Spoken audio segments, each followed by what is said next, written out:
in the defense. So hopefully the Warriors linebackers and the linemen and even some of those safeties and defensive backs can bring some pressure to Tanner Sanders. Last year, they knocked him out in the game in the first quarter.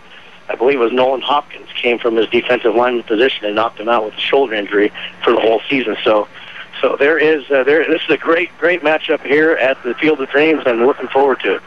The Warriors won the meeting last year. They were dominating in last year's meeting as they won 38-0. And as Rob mentioned, one of the keys was knocking out their fine quarterback, Tanner Sanders, who is the son of the coach, Scott Sanders, so he's got that whole gene thing going. You know he's very good, but he was knocked out early, and Crescent Valley was dominated by the Warriors 38-0.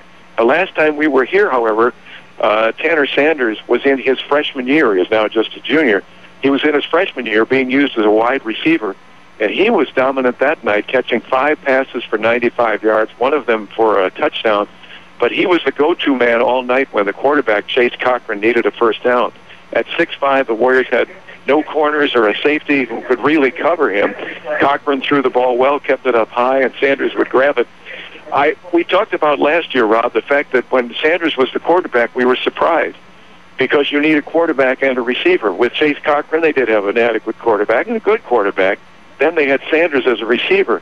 When they changed it last year with Sanders as the quarterback, he didn't have the same receiver as he was that capable of catching the ball. Right, and you and I have talked about this. We feel that Tanner, if he's going to play at the level of Oregon State or a D1 level, I think he's going to be a receiver. I think so. More than likely. But he is an exceptional athlete, Ray, and we didn't get to see a lot of him last year in our game, and that was a good thing because we needed a victory desperately in that game last year. But this matchup is just about ready to get underway in a few moments, and the coin toss is going right now. So we better take our break. We will take our first break this evening. It will be interesting. It's hard to see. I think it's hard to tell who would be the favorite here tonight.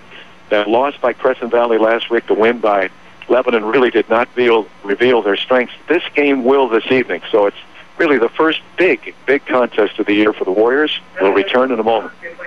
If you'd like to do it yourself or need helpful advice doing it, your neighborhood Ace Hardware and Contractor Center can help. Economy Supply Building Center has been that helpful place for over 58 years. Economy Supply Building Center, where Highway 34 becomes Tangent Street in Lebanon.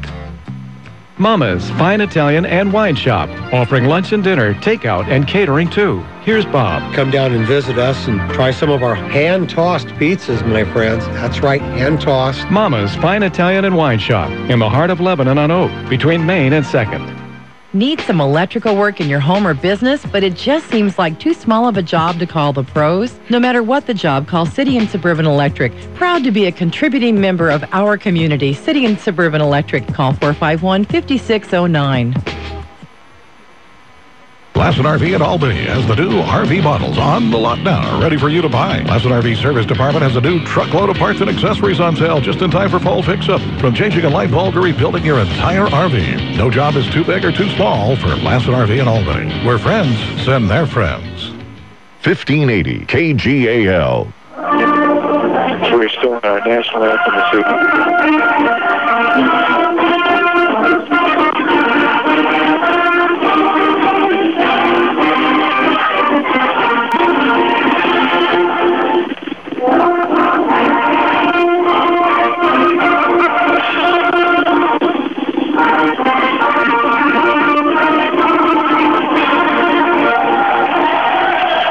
Just about ready to begin. The Crescent Valley in front of us. We're always on the home side of the field. The Warriors on the far side in the white shirts. Crescent Valley, the home team tonight, in their dark tops and the yellow. And official colors, what are they? Red and crimson, red, something. Maroon, black, yellow, the whole group. The Warriors hoping for the victory tonight. We'll see if they can run as well as they did last week. That was the key. They really dominated the games in terms of time of possession. 498 yards and 58 carries. And the South, however, had 199 yards passing. And it was through the air that they did their damage when the Warriors led 32-7 in the last 3 minutes of the first half. South scored a couple of touchdowns on long passes to Mitchell Gable. They had a very good combination in Tanner Tibbett, the quarterback, and Mitchell Gable, the wide receiver, and they struck for 2 quick touchdowns to get back in the game. When the Warriors lost to Mountain View, it was passes that did them in. And against Ashland, they had trouble all night long containing a route passer. Now, Sanders is probably going to be a tough quarterback to deal with at 6'5". And we're also told that their top 3 running backs are all out tonight. The first, second, and third backs that they would normally go to as the chief running back are all injured. You would think that if we assume they're going to throw quite a bit. Tanner Sanders at 6'5", 195 pounds. That's where their hopes lie, but he's obviously very good. Yeah, and believe me, Ray, if things break down and he can't find anybody downfield, he is athletic enough to get out of the pocket and sprint for a good 5 to 10 yards. So the Warriors need to be very sound in all phases of the game tonight. Know where the ball's going and be aligned correctly to make the play. Jake McConnell and Taman Pravatsky will be back for the Warriors as they will receive to start the game tonight. Crescent Valley kick off. Kevin Takamori, the brother of Michael Takamori. If you join us for a lot of the sports broadcasts, you'll be familiar with that name. Kevin Takamori kicks it. Will be Jake McConnell looking at it. It will run to him at the 10-yard line. 15, hit there, and will be dropped short of the 20, recovered by Crescent Valley on the opening kickoff. About the 18-yard line, first and 10 is where the Warriors will begin tonight. It was the last day of summer, but I think Mother Nature thought, was crossed a little bit, thought this was the first day of fall, which is actually tomorrow. But boy, there is an autumnal feeling to this night.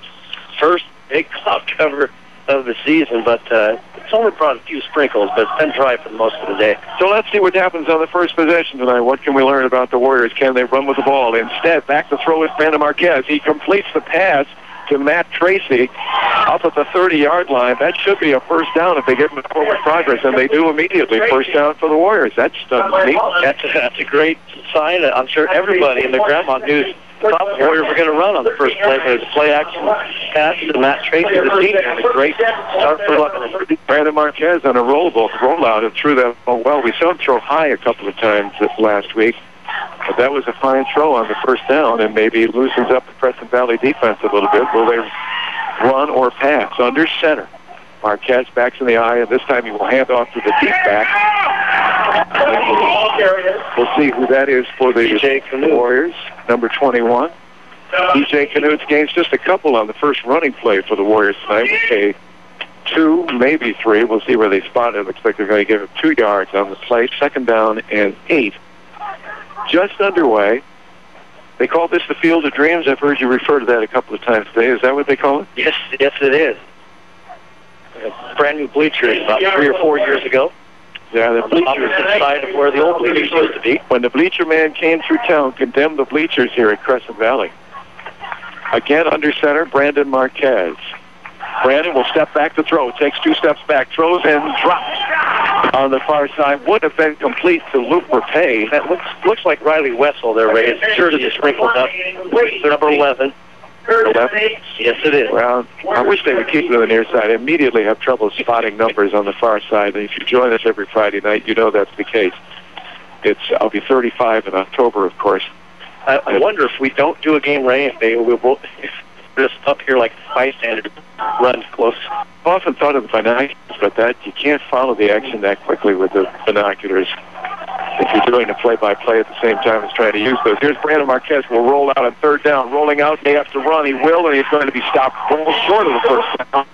And Crescent Valley will force a Warrior punt on the first possession of the night. Marquez rolled out and looking downfield, never found anyone open, and then decided to try to run and basically back to the line of scrimmage. Third down and long and a punting situation for sure from the 35-yard line. And back deep for Crescent Valley will be Jonathan Lassen. We are told that he will be the primary running back tonight, or at least it was thought that he will be. 5'6", 150 pounds. Nate Possessi, Gary Gomez. There's some movement there, Ray. I'm not sure if it's against Lebanon. Nate Possessi, Gary Gomez, and Austin Kearns were said to be the 3 backs that would have been number 1. They're all injured.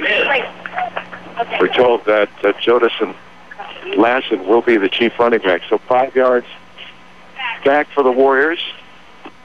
push them back a little further to the 30, where they will kick. Jake McConnell will be the kicker, now standing inside his own 20 at the 18-yard line. It is a good snap and a good kick, a high kick. The Warriors should be downfield covering well. Ladison decides on a fair catch. Just past the 35, maybe the 36-yard line. First down and 10 for Crescent Valley. First possession of the night for them. The Raiders lost their opening game of the year to a team from Hawaii, Radford. Radford sounds more like an Ivy League college, doesn't it?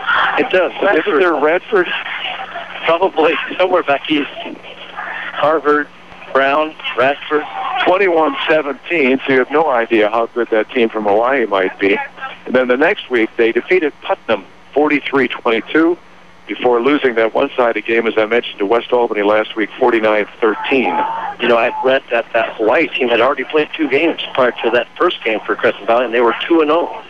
So they were a good team. They will hand off to Lassen on first down. He does not look like a fourth pick as the running back as he makes his way across midfield deep into, well into Warrior territory at the 45-yard line. Or it will be easily a first down and 10. Tanner Sanders hustling his players up to the line, trying to get the Warriors, catch them off guard here at the no level. Sanders will hand off. Hands off to Lassen, and this time a good ankle tackle. It looks like Taman Pravatsky coming up to make the tackle, and he did. And he throws Lassen for a loss behind the 45-yard line, back to the 47. A loss of 4, second and 14. He was met immediately by Taman Pravatsky. He came up from his linebacker position for the tackle on Lassen. One back behind Sanders. Again, he will hand to Lassen, and he tries the right side this time, and the Warriors will pull him down from behind for another loss. And there will be a flag on the play. I don't know if they'll call a horse-colored tackle. It is. That's what it looks like, as the official on the far side indicates a horse collar. I mean, grabbing around the neck and pulling it down by the back of the jersey. Yeah, it looked like Brandon's hand was at least right on the jersey, and anytime your hand is near the horse collar, they're going to call that every time. And 15 yards. Yeah, that'll move the change. It was second and 14, but that's a 15-yard penalty, so that's a key penalty that will bring the ball down to the Warrior just outside the 30, just shy of the 31. Tanner Sanders again will hand off to Lassen, and again he's met in the backfield. That's after the long run on the initial down. That 3 straight times he's been thrown for a loss in the backfield. Blake Warren among those that look for pay. The tackle. At second down, and let's see, the back guys, I think it looks our side like they're right back to the scrimmage. We'll call it second down and 10. With backs in the eye. Again and again, he at the backfield. Wow. Taman again. Taman Pravatsky from the linebacker position on blitz comes through. And Lassen. That's 4 straight downs in which he's been hit in the backfield, Rob. Suddenly that running game doesn't look as strong as it did on the first down. Third down and 13. A third and 13 for Crescent Valley. See if the Warriors can stay penalty-free and get a turnover here from Crescent Valley on this possession. Sanders will go back to throw for the first time tonight. Throws to the far side. Hands his receiver. He is open. He'll get the first down. He will get the first down indeed, as Riley Wessel looked like he might grab the receiver shy of the first down, but then he was behind the receiver, chased him, grabbed him from behind, but not until he had got the first down. And they are inside the 20. Down at the 15-yard line, first down at 10 for Crescent Valley. Big conversion there, nice pass out in the flat. Sanders will handle Lassen. He's looking for some room, and he's going to be met. Maybe he gets past the line of scrimmage this time. You'd have to call that positive yardage, maybe 2. But a host of Warriors, including Blake Warren on the far side of the field, will bring him down. Lassen's a junior, 5'6", 150 pounds, Ray, but he's really not sure where to go. There's a lot of white jerseys right in his way the first few minutes. They will award him 1 yard on the play, second down and 9. Just inside the 15-yard line. Tanner has a long count. They're changing the signal at the line of scrimmage. There's some. We'll go back to throw. Throws out here, half man open. Touchdown for Crescent Valley. Touchdown touchdown, Crescent Valley. If Jared Baumgartner catches the pass, Baumgartner, 6'2", 180 pounds, simply went into the end zone, across the goal line, turned, and it was right there with the pass, touchdown, 6-0, and the Warriors vulnerable to the pass. That's something we said before the game. Sanders had 199 yards throwing last week and throws a 14-yard touchdown here. Kevin Takamori for the extra point kick. The ball is down. Kick is up. Looks good. It is 7-0 Crescent Valley. 14-yard touchdown pass. Sanders to Baumgartner. Extra point by Takamori is good. 7:21 remaining in the first quarter. 7-0 CV, and we'll be back on KGAL. You will come out a winner at Power Honda. Their talented staff will show you how easy it is to get the vehicle you want and the payment you need. Check out mypowerhonda.com. Call 928-0122 or just go in to Power Honda, Highway 20 east of I-5 in Albany, your Honda superstore. Making life easier and more productive, that's what Lynn Benton Tractor can do for you. And it all begins by discovering how the full line of Kubota equipment can help. Lynn Benton Tractor, we're still doing business the American way. Highway 99E, Tangent. KGAL. Well, we saw what Crescent Valley can do, and they were assisted by that penalty, the horse collar penalty on a third down. It might have been forced to punt at that point, but kept the drive alive. They got deeper into Warrior territory and a 14-yard touchdown pass. Tanner Sanders from Tanner Sanders. Extra point is good. It is 7-0 Crescent Valley with 7 minutes and 21 seconds remaining in the first quarter. The Warriors again with Jake McConnell and Tamer Pravatsky back deep. This one is headed towards Pravatsky. He will grab it at the 5, at the 10, 15, 20. 25 and push forward maybe about the 27-yard line, and that's where the Warriors will begin.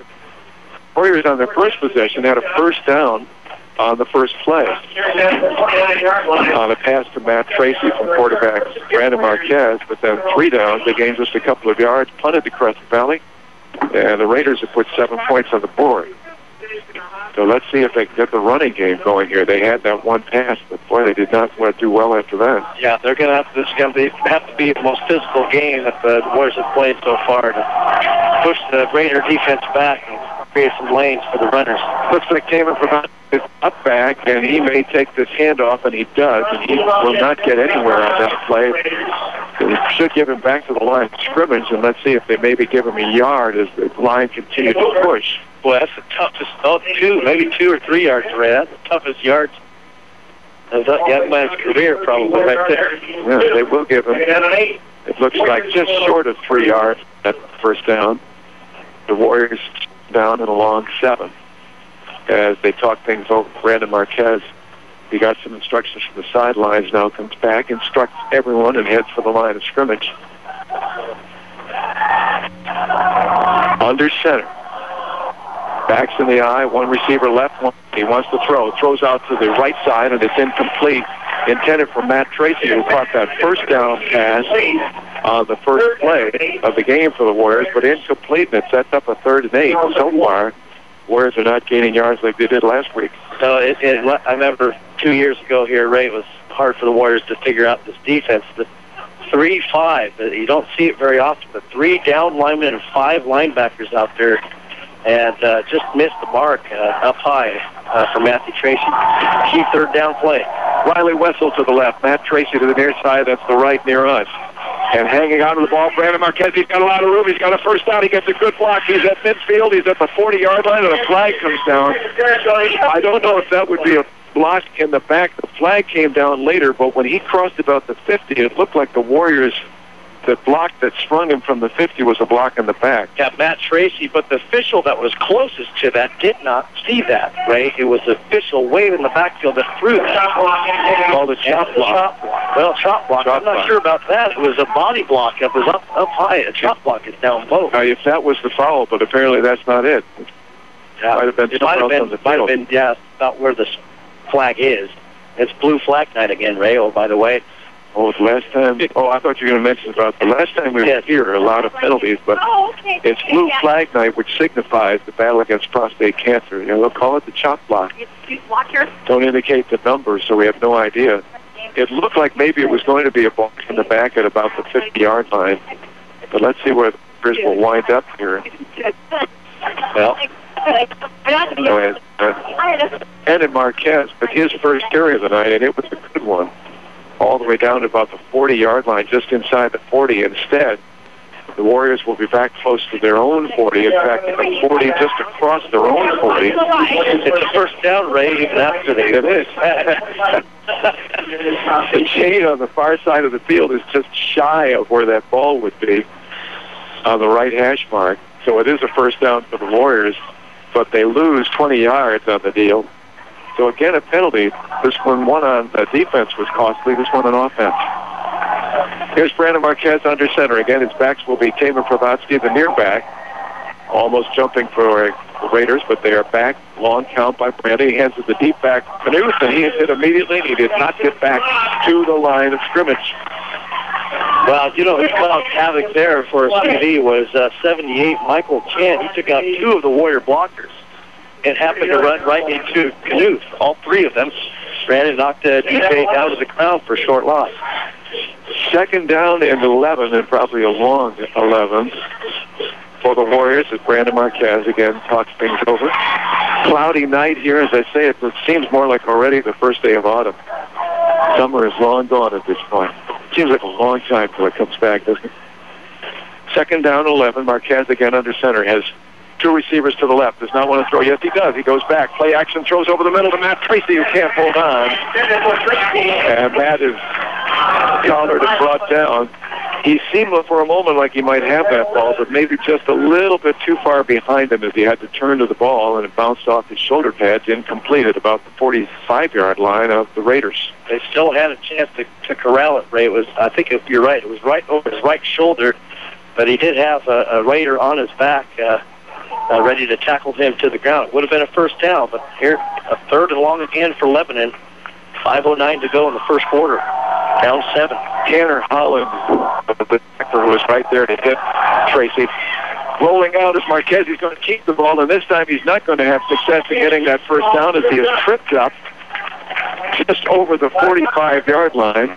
And the Warriors again will be in a punting situation here for their second possession of the evening.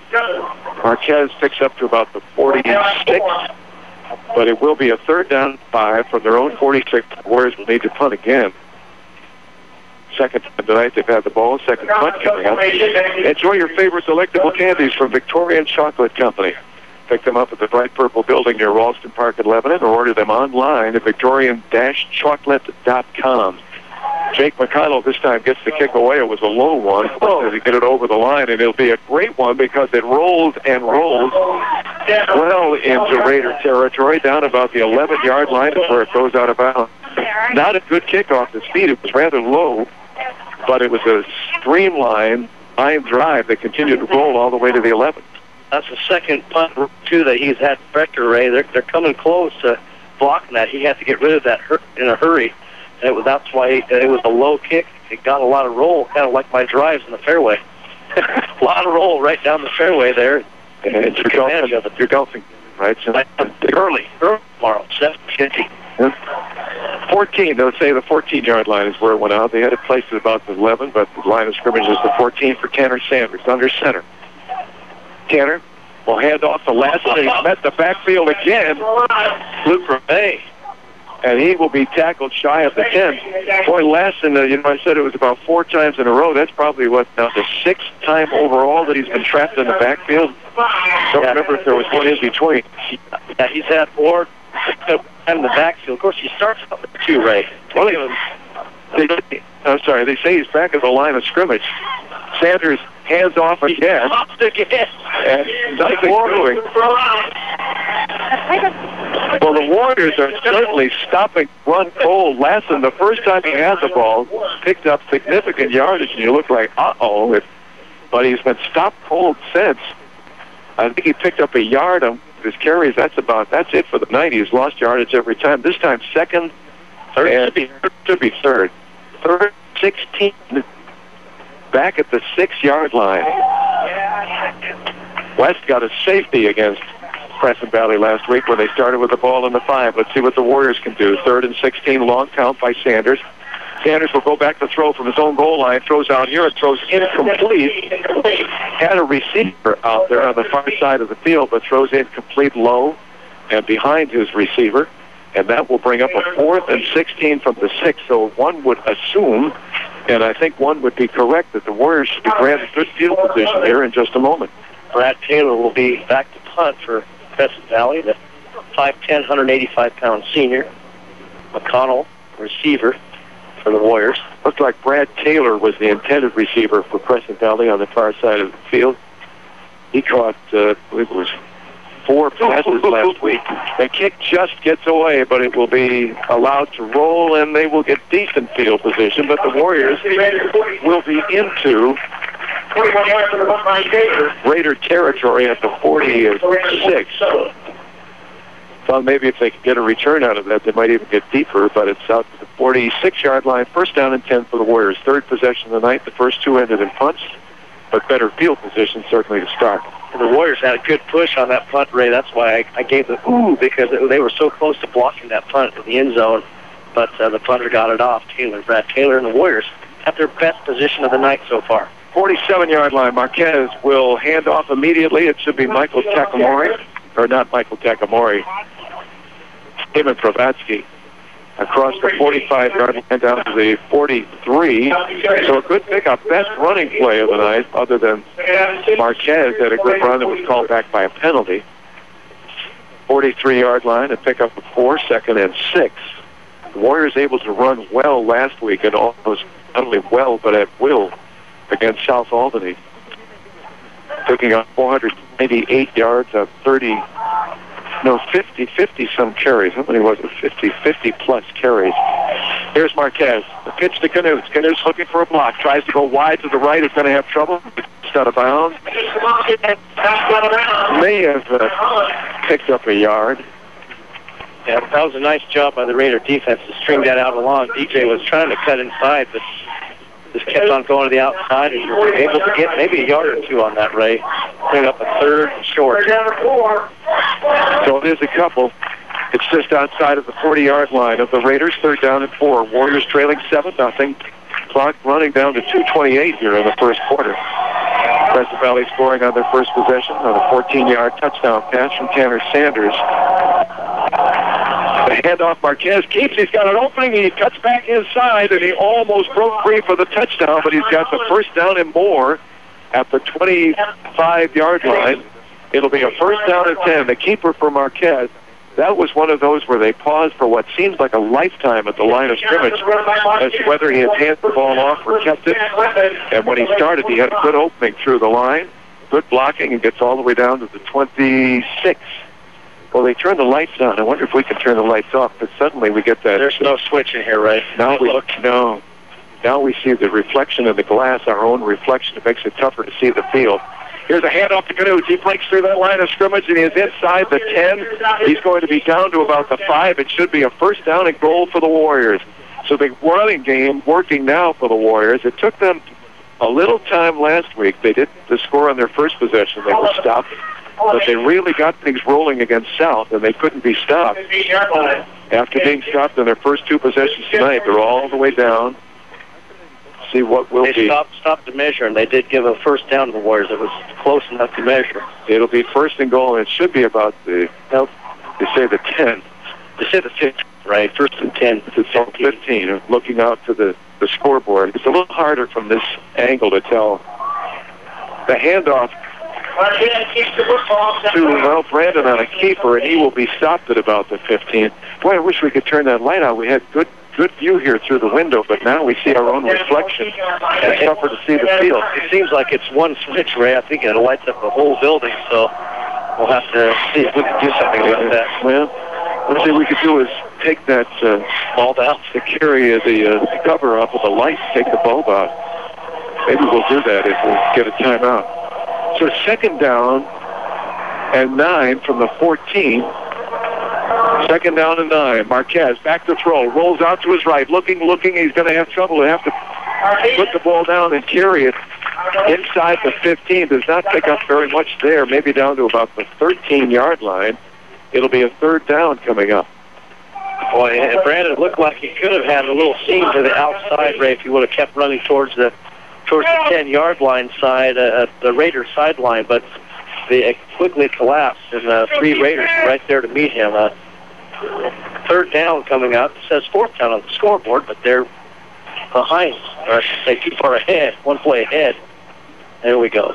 And the Warriors... timeout. Oh, timeout, Raiders. They indicate the Raiders. Well, we do have a timeout. Here's the deal, 25 seconds. 25 remaining in the first quarter, 7-0 Crescent Valley. But a big third down and goal from the 8 for the Warriors when we come back on KGAL. Has your stove lost its heat? Is your fridge or freezer no longer cold? Does your washer leave soap in your clothes, or has your dryer stopped tumbling? Then who are you going to call? Like New Appliance at 259-1131, of course. Like New Appliance, where every appliance shines like new. You'll always get your money's worth where the food is fresh and original at Ixtapa Family Mexican Restaurant in Lebanon. Roberto and his staff will provide a fun and affordable dining experience. So visit Ixtapa on the corner of Highway 20 and Wheeler Street, where parking is convenient and the atmosphere is sweet. The short drive to Corvallis will save you time and money. This is Steve Buckner from Wilson Motors, inviting you to experience the notable difference at Wilson Motors, 5th and Buchanan in Corvallis. Check us out at saveatwilson.com. Lynn Lane's in Lebanon, home of the best burger in town. The place to bowl is Lynn Lane's Bowling Center on South Main Road in Lebanon. And the people are real nice. And the Head Pin Restaurant, I'd go there even if the bowling alley wasn't attached. Good family fun. Bowling. Your Mid-Valley home of the Lebanon Warriors. News Talk 1580, KGAL, Lebanon, Albany, Corvallis. Not good timing on our part as the Warriors were thrown for a loss. Brandon Marquez had to keep the ball, almost fumbled when he hit the ground. In fact, I believe he did fumble, but fell on it. It'll be a 4th and 13, but with that play and the loss of yardage back to the 13-yard line of the Raiders, the quarter ended, so we're at the end of the first quarter. Let's take another break. 7-0 Crescent Valley. When we come back from the start of the second, the Warriors look like they were lining up in an attempt at a field goal, about a 30-yard field goal. We'll see what happens as we continue on KGAL. It's Albany Burgerville Back to School Fun. This coming Tuesday, 11 a.m. to 7 p.m. Original hamburgers only 90 cents. Cheeseburgers $1. Regular fries $1. Regular drink $1. Bring in an unopened full-size box of cereal to help the Sunshine Division food drive. Albany Burgerville celebrating Back to School Fun this Tuesday, September 18th. Porcupines are cute, but they can ruin your tires if you run over their tail. Luckily at Les Schwab, along with great prices, every one of our car or pickup tires comes with the kind of protection most other places don't give you, like free flat repairs and more. Les Schwab, doing the right thing since 1952. 1580 KGAL. Back here at Crescent Valley, well, we can open the window. What happened when they turn the lights on here in this booth, everything in the press box goes on. There's no way of turning the lights off. You can see a reflection of everything in the room in the window. So we've opened the window. It's going to be very noisy from here. It's one or the other. Here's Brandon Marquez, 30-yard attempt. It is no good. It's just off to the right. So no good on the field goal attempt. The Warriors had an excellent position at about the 5-yard line, first down and goal, and then got pushed all the way back to the 13 by the time it was fourth down. So a 30-yard attempted field goal by Brandon Marquez is no good, and the Warriors failed to score. Their running game, which seemed to be going well, was suddenly stopped cold again. I believe he had the distance rate, but it was from the right hash. He just kicked it straight. He didn't have any hook on that ball, and I think if that would have been straight on, it might have gone through barely. Yeah, it looked like it was just long enough, but it was just to the right. Didn't miss by much, but it's a miss, so it's still 7-0 as we start the second quarter. No time off the clock. No time off the clock. Wow. There was no time elapsed on that kick because the clock still shows the 12 minutes for the entire 5 seconds. Absolutely. Well, here's Tanner Sanders. Tanner. Hands off on first down. There's Lassen running for his life again. Tries to cut the corner, and he will not get back to the line of scrimmage as he is knocked down at about the 16-yard line and knocked out of bounds. He's still, boy, what a tough night for him. Yes. Oh, is he cramping? He might be cramping. He's shaking out of cramp, but he's got to come out of the game. Looks like he's trying to shake off the cramp. So it looks like number 43 will be taking over a big 43 at Crescent Valley, and that's Tanner Fees. Oh, that's right, Tanner Fees. Tanner Fees gets the handoff, and he bowls straight ahead, and he does get some yardage out to about the 22-yard line after a 2nd and 13, so he gains about 5 on the play. Tanner Fees is 6'2", 220 pounds. Promises to be more of a bundle than Jodison Lassen, who was 5'6", 150 pounds, and really going nowhere. The Warriors were on top of him on every running play save one. Big third down for the Warriors. Get the ball back. Fees the lone running back as Sanders will go back to throw. He looks downfield and throws and has his man complete for a first down. Jared Baumgartner, who caught the touchdown pass for 14 yards, catches this one for a first down, just shy of the 40. Nice throw by right on the target. Good timing on that route. DJ Canute with the covers just a step 2 behind where Baumgartner was.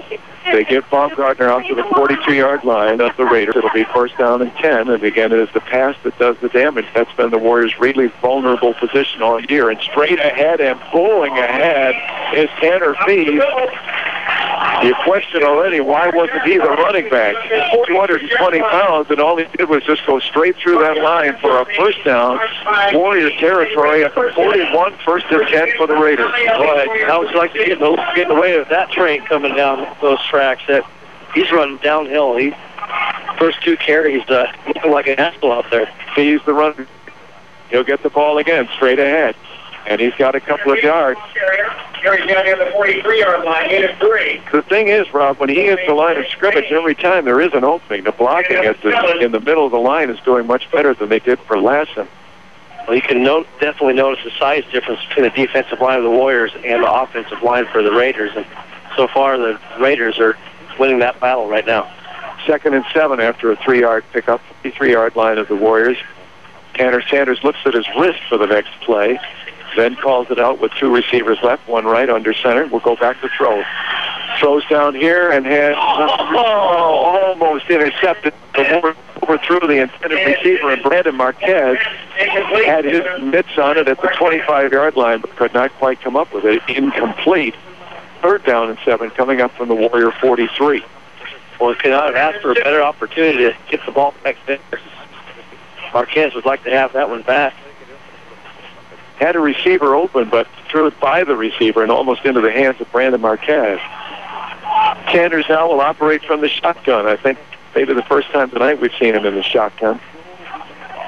Although I believe his first touchdown pass, he was in the shotgun. Here's Sanders back to throw. Throws downhill. This one is intercepted. It's Luke Buffet, I think, on the far side, who picks it off and runs past the 40.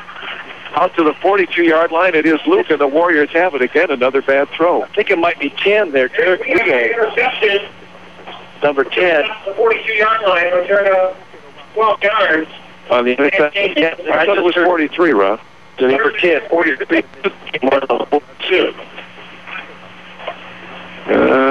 Okay.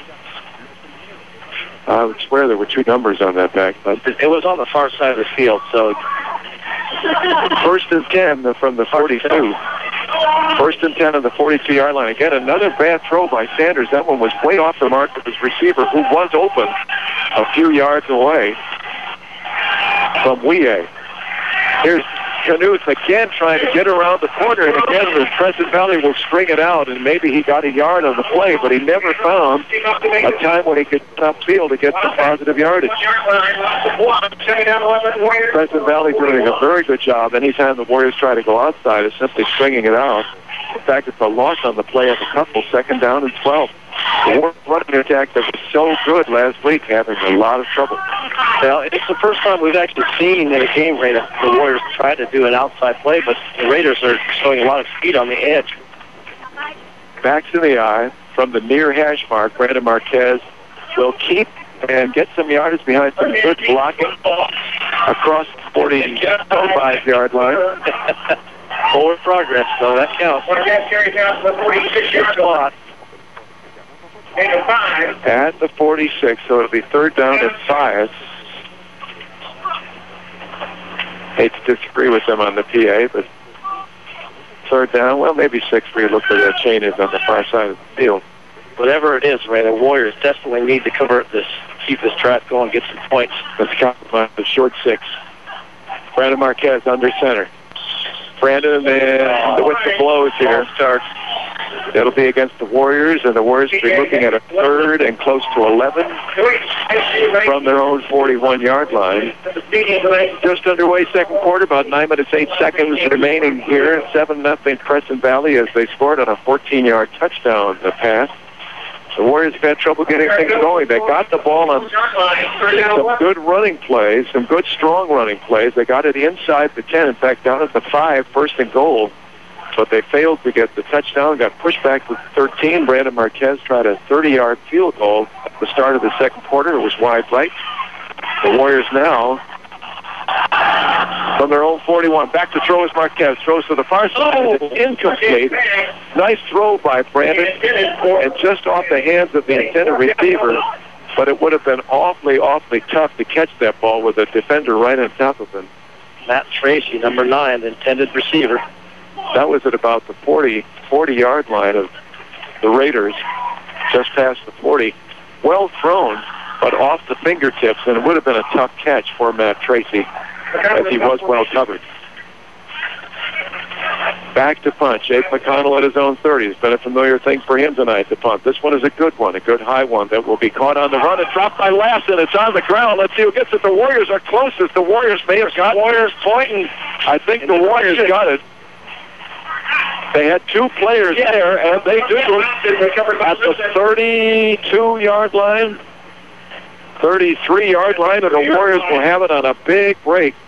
Lassen, who was apparently suffering from cramps, Tanner Fees took over and was a positive, a very powerful running back for them in the last possession. But Lassen back for the punt, off his hands, and the Warriors recover it. He is upset right now, too, Ray. He came out of the game. He might have got popped in the shoulder. That's not good news anytime someone gets hurt, but you saw what Tanner Fees did in his absence. But he's on the ground, Rob. Yeah, he is. Looks like they're looking at his legs again. First down for the Warriors, and this time they push straight ahead. Like Bravotsky. Kamen emerges from the pack. Good positive yardage for the Warriors on that one as they just went straight up the middle, just like Fees was doing for Crescent Valley on their possession before the last punt. And 6, 2nd and 4 from the 24-yard line. The Warriors with a chance to drive this in and get the tie here, down 7-0. Under center, Marquez keeps the football. Keeps and gains a couple. He'll be third and short. He's just inside. Well, he's right at the chains, actually, looking at them. They needed to get to the 22-yard line, and that ball is off. That should be a first down. 22. Don't know if the official will call for the chain to be brought out here. Yeah, he will. So they will have a measurement with 7:46 to go. The Warriors need a first down here. The ball at the 20, just past the 21-yard line. Warriors trailing 7-0. Learn how archery is a family sport at the Archery Hut in Lebanon. You'll find the Archery Hut just past the Moose Lodge on Crowfoot John Stone. Master Archer, if you need lessons, that's the man to get them from. Just that much, they say. One of those hold the hands close together, a couple inches.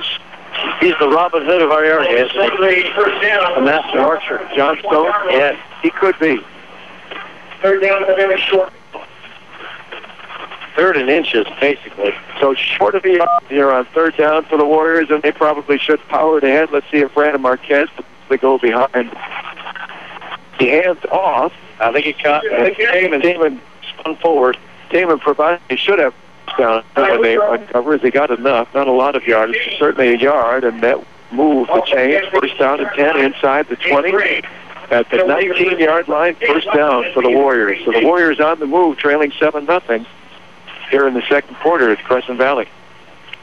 This game moving along, Ray. 7:35 to go. A lot of running and a lot of good plays, good passes from Crescent Valley. Backs in the eye as Marquez keeps it, goes straight up the middle. It will be inside the 15, down close to the 10. It'll still be short of a first down, but a good gain on that one. A keep by Marquez. Take the handoff. Then got a good block up the middle and gains all the way down to the, well, it'll be outside the 10 at the 11. Second down and just a couple of yards to go, so the Warriors in a good position to pick up here. A first and goal. Second down and 2 from the 11 as Brandon calls signals. He hands off to Knutz. They almost get him. He's still on his feet. Down close to the 5-yard line. He should have the first down. First and goal for the Warriors, but we'll see. Yeah, it depends on the spot. The official indicates a first down for the Warriors. First and goal. First and goal from the 6. DJ Knutz looked for a moment like he might have daylight to the end zone. They grabbed him just by the ankles at the 6, but the Warriors in position again. They had it first and goal at the 5 on the other end of the field to our right in the first quarter, and now with 6:32 remaining, they have it in the second quarter. First and goal from the 6. The ball is fumbled. It is on the ground. Hopefully the Warriors fell on it. Crescent Valley indicates they have it, and apparently they do. Oh, my. Bad exchange between the center and quarterback. The Raiders have it at their own 5. Heartbreak. Great drive going for the Warriors. All the momentum, and then just one bad exchange. So Salinas, Marquez. The Warriors had it first and goal from the 5 in the closing minutes of the first quarter. First and goal from the 6 here. Just about halfway through the second quarter, and they did not score on either possession, and Crescent Valley takes over. Again, deep in their own territory, they will start at their own 5, just across the 5-yard line, first down and 10. 2 receivers to the right, 1 to the left. Sanders, will he throw here? He does not. He hands off the feed, and he puts the line of scrimmage. I don't see the feed. Let's see who it is, whether it's he's back in the game, number 3. Jodison, the 150-pound runner, and they will bring him out, and Fees will come back in now. Tanner Fees will take over. Lassen is not one you would think you would try on the straight ahead. He's 150 pounds, and Fees is 220. But they tried up the middle again, and he just ran into a wall. Lassen dances around a little bit too much. As soon as he gets the ball, he tries to juke. Second and 10. Crescent Valley gain on the play. 5:56 remaining, second quarter. 7-0. Raiders will return on KGAL. Hi, I'm Dave Wood, President and CEO of Willamette Community Bank. We are proud to support our local high school sports, music, and scholastic programs. Be part of the team and get behind our schools and our future leaders. Willamette Community Bank, service like no other. We promise. Member FDIC, equal housing lender. Good, tasty food. That's why Bing's Kitchen has been a lunch and dinner favorite for over 40 years.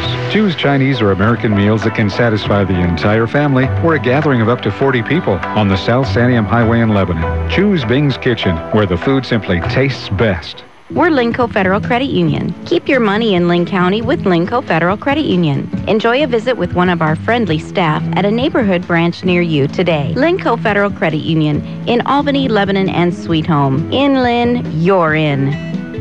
Family owned and operated since 1979, Crabtree Auto stresses the small stuff when it comes to maintaining your vehicle. An oil change every 3,000 miles is a small thing now, but adds up to big rewards down the road. Crabtree Auto's ASE certified technician can help your vehicle maintain its reliability beyond 200,000 miles. Crabtree Auto on Hill Street, just south of 9th in Albany. KGAL. Crescent Valley runs the play. They get about 4 yards from Tanner Fees as the running back. It'll be a third down and 6 from the 6-yard line. Fees again with the carry. He will not get the first down. Oh, it's Sanders on a keeper. Sanders goes across the 10. But it'll be a punting situation coming up here for Crescent Valley, and the Warriors should get the ball back in good position. Let's see if they can finally drive it in, trailing 7-0. Or maybe even get a block here. That was a bad exchange by quarterback Tanner Sanders and the other Tanner Fees. Can't see the number of the kicker here. If Takamori kicks off, I don't believe he punts. I think it's Sanders. The kick will be taken by Jake McConnell at the 45-40, still on his feet, 40. Tackled finally from behind. A good return, really, up to the 38-yard line as they had hands on him immediately. Broke a couple of tackles and dragged another tackler inside the 40, and the Warriors were very good field position. Start at the 30.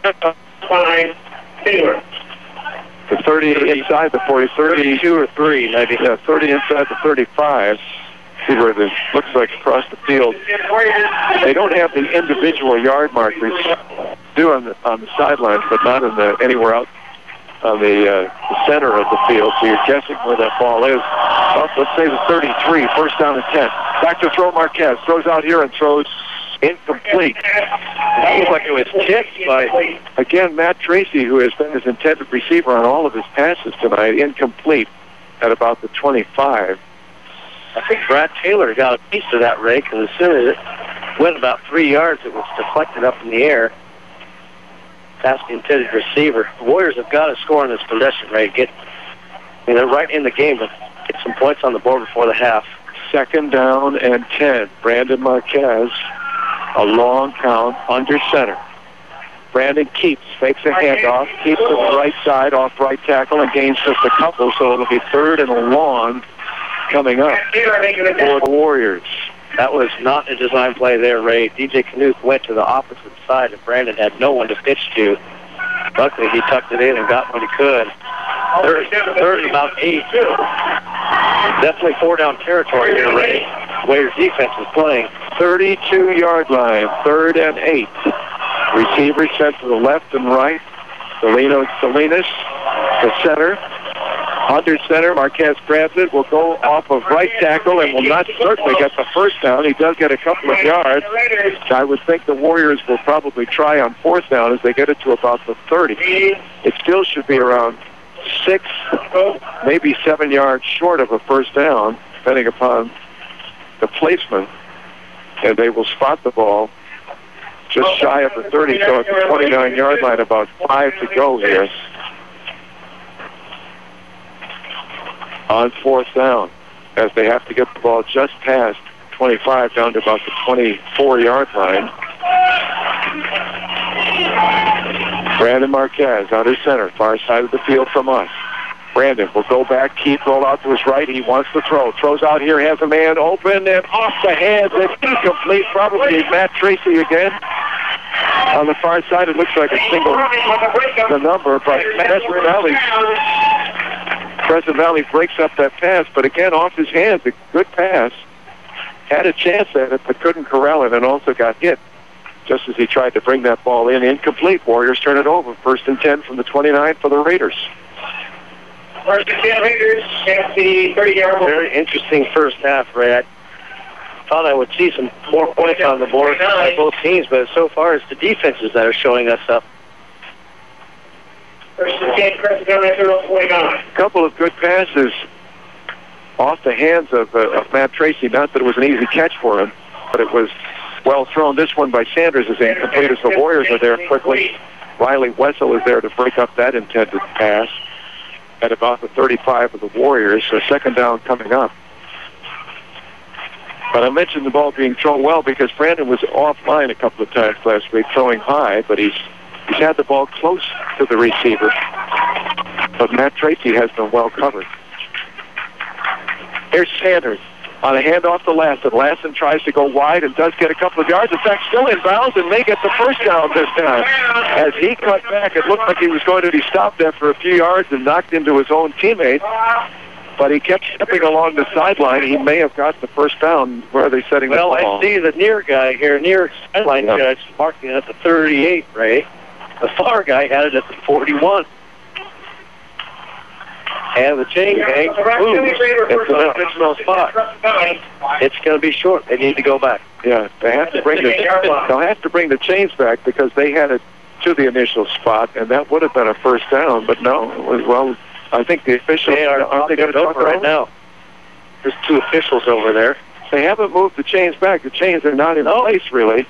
That's not a first down. Wow. They haven't moved the chains yet. They'll have to call a time. No, they're not going to call a timeout.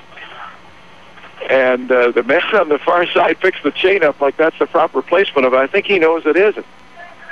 Here's the handoff to Lassen. Lassen would get the first down. It won't matter. But we'll see what they say on the scoreboard, whether it's a second down coming up.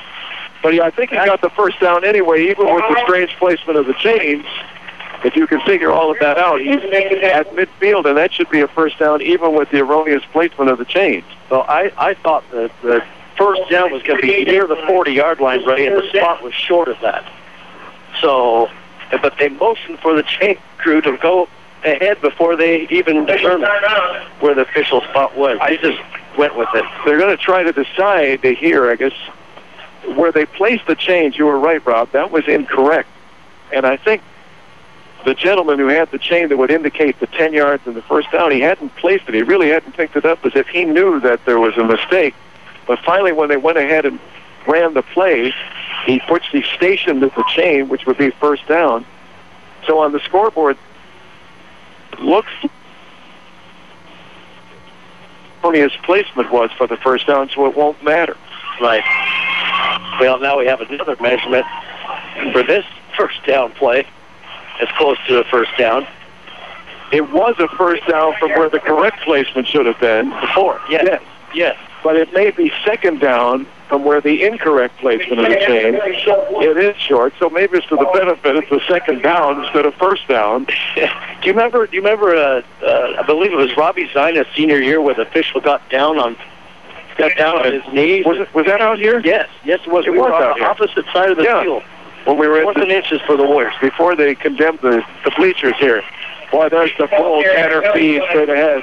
I think we got a hold against Crescent Valley, right? Where the hole was. He picked up that first down, but one of those blue flags looks like it's in the backfield, and it should come back. It is a hold. And that will cost them the first down. 2:43 remaining before halftime.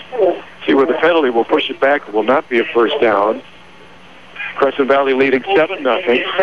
14-yard touchdown pass in the first quarter. The lone score put on the board by either team so far tonight. Your Steel and Husqvarna headquarters in the Valley, Cascade Outdoor Power Equipment. You'll find Cascade Outdoor Power Equipment near the airport on Airway Road in Lebanon. Saturday often the time for going out, making purchases. Some repair if you need it, Cascade Power Equipment. So second down and 11 after the holding penalty instead of the first down, and Tanner Sanders will operate from the shotgun, ball at the 38-yard line of the Raiders. Back to throw, looks to throw, throws to the middle, another interception, this one by Riley Wessel, 45 outside. He's got some blocking. 20-yard line, and he is picked up highly and brought down inside the 20, close to the 15. Boy, Tanner Sanders has thrown some balls really off the mark. That one, Wessel was in front of the intended receiver, but again, the receiver appeared to be open. But that is the third time tonight that he's thrown the ball right at a Warrior. Once they missed the interception, but they have 2 for the night, and they were right to the Warriors. Yeah, and he's had some good throws too, Ray, but some bad throws, like you said, to go along with that. But Riley Wessel was right where he needed to be there. That was a really great read by Wessel, and even better return. Warriors are in business now. Great opportunity for the Warriors again. This time from the 11 and jumping. It looks like the center, flag party. Delano Salinas, it looked like jumped. I don't know. 4 flags went simultaneously in the air. And that will cost them 5 yards. The Warriors, who had a first down and goal from the 5 at the end of the first quarter near the end, and then wound up with a 4th and 16 at the end of the first quarter, missed a field goal. Then had a first and goal from the 6 and couldn't score. Now they lose 5 yards here at second down 11. Handoff to Canucci. He's got the outside. He may be able to turn the corner. He does. He gets inside the 5 and gets the pylon. Touchdown Warriors. He knocked the pylon down. Had to wait to see whether they would give it right at the goal line. They say he's in. Touchdown Warriors. Can't get any dramatic than that, Ray. Boy, it took him a long time to get out there. An 18-yard run as he finally managed to get the corner and get some opening. And the Warriors have scored, and they'll try the swing to see if they would like to try for 2 in the lead. With their first 4 touchdowns last week, they were successful on the 2-point conversion. That's what they'll do. They'll go for 2. Marquez with the ball. Pitches to Knutz. He jumps back inside and he stops short. And he was already down. That wouldn't have counted. Knutz threw the ball forward, something he can't do. Tried to pitch it, I think, forward to one of his teammates in the end zone, which wouldn't have been good anyway, but it's all for naught. And the Warriors do get the touchdown, but they are a point short of the tie. 7-6. Crescent Valley with the lead. 2:05 remaining in the first half, and we'll take a timeout on KGAL. Need tires? Hi, this is Don from Conegat Tire Factory. From lawnmowers to tractors, cars, and trucks, we have what you need. And Conegat Tire's ASE certified mechanics can help you with your brakes, shocks, struts, alignment, oil changes, and stuff you won't believe. Even propane for your barbecue and RV. Conegat Tire Factory, still at the Y in Lebanon. Mama's Fine Italian and Wine Shop, offering lunch and dinner, takeout, and catering too. Here's Bob. Come down and visit us and try some of our hand-tossed pizzas, my friends. That's right, hand-tossed. Mama's Fine Italian and Wine Shop in the heart of Lebanon on Oak, between Main and 2nd. 1580 KGAL. 2-point conversion. The Warriors on a handoff to DJ Knutz. He stopped a couple of yards short of the end zone, so the Warriors settled for 6. It's the 18-yard run and a nice one by DJ Knutz that produced the touchdown. But the Warriors a point shy at 7-6. But finally, they make use of good field position after squandering a couple earlier in this ballgame. The kickoff, and I'm not sure, I thought the whistle blew here, but it's a short kick that is taken at the 30-yard line. It sounded like the whistle had blown. Well, I think it was from the student section here, Ray. It was really close. First and 10 Raiders, 31. So the Warriors, the Raiders take over at the 31. You can't have any whistles out of game, so if it happens again, the athletic director from each school, or the school responsible, needs to take the whistle away. Because there was an official who gave the signal to continue from the sideline. That's the official's Sometimes whistle. you wonder if it's the band. You know, I know bands, you know, the band directors have whistles. All right, attention, everybody, you know. It's almost halftime, you know. Under 2 minutes to go, first and 10 from their own 31, and a handoff to Tanner Fees. He's got the outside, he's got some room, and he's on his feet at midfield and brought down in Warrior territory at the 48.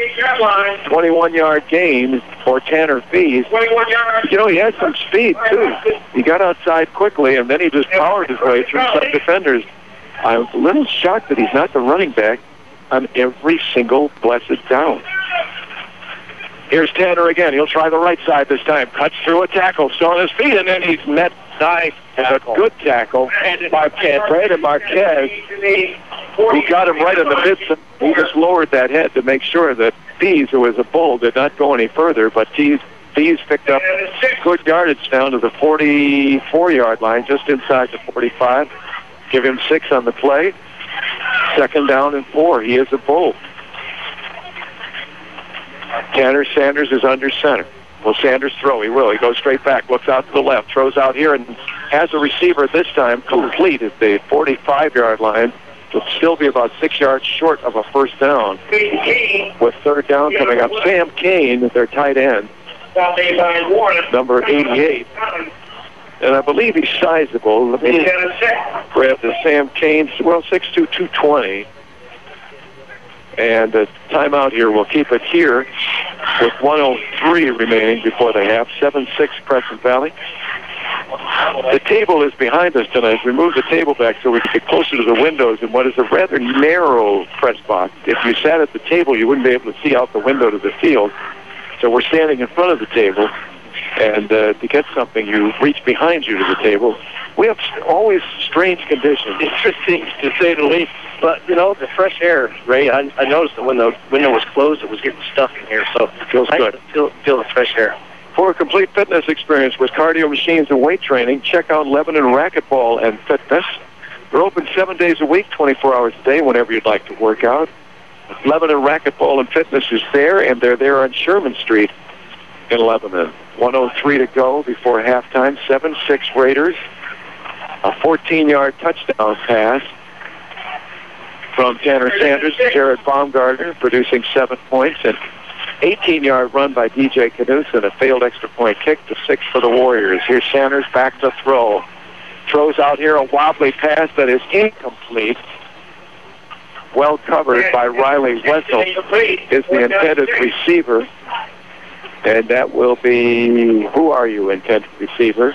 14. Trevor Jensen. Boy, if that ball is on the mark, though, Ray, that's going to be a big play because Riley Wessel was at least a step behind. Don't you think some of the passes have wobbled a little bit? They have, and that's a tough throw, though, Ray. That's a long throw to make from all the way over on the far side. Here's 4th and 6 as Tanner Sanders rolls out. Throws out here. He has his man. Has a first down. Complete and dropped right there. Ricardo Gonzalez, 6 foot, 160-pound senior, has the ball. 51 seconds to go. Raiders hurry to the line of scrimmage. The chains have to move anyway, so the clock stops. 51 seconds. But they want to be there when those chains are in place. Whistle says start the clock. 48 seconds. Tanner looks to his line, calls out a play. Behind him is Tanner Fees. Sanders almost bobbled that snap, has it, throws over the middle, throws towards the goal line, and away by the Warriors. The flag comes down, and DJ Knutz backed into the receiver as he backed into Jared Baumgartner, and they say Baumgartner had no chance to catch the pass, but Knutz backed into the receiver only because he was looking at the ball, and generally that will not be an interference call if you're not looking at the receiver, but he was looking at the ball with his back to the receiver, Jared Baumgartner, so when he stepped back, he ran into Baumgartner and knocked him down. But generally, if you're looking at the ball, there's no penalty. That's exactly what you're taught to do, right? How many times when we talk about the Beavers defensive backs not turning at the ball? They've got the coverage, but they don't turn, and DJ did exactly what you're supposed to do, and again, the team penalized 15 yards. That is now 5 penalties, Ray, for 45 yards in the first half of the Warriors. 1st and 10 from the 21. I'd like to see it on replay, but I would say that was a mistake. He had no idea that the receiver was behind him, and that as he took one step back where the ball was, that he would run into him. Here's Sanders rolling out again, rolled to the right. He is chased. He throws out here and throws low. That one incomplete. DJ Knutz was there covering somebody on that play. Taylor. For McFadden.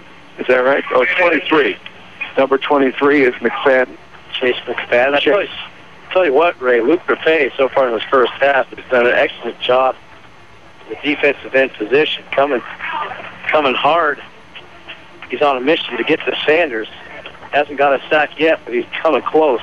25 seconds remaining. Clock stop with that incomplete pass. So Sanders takes his time, calls out a signal. 2nd and 10 from the 21. Warriors looking to stay within a point here at halftime if they can. Sanders back to throw. Again, Chase. Throws over the middle. Has a receiver. It is complete. And knocked down at the 15.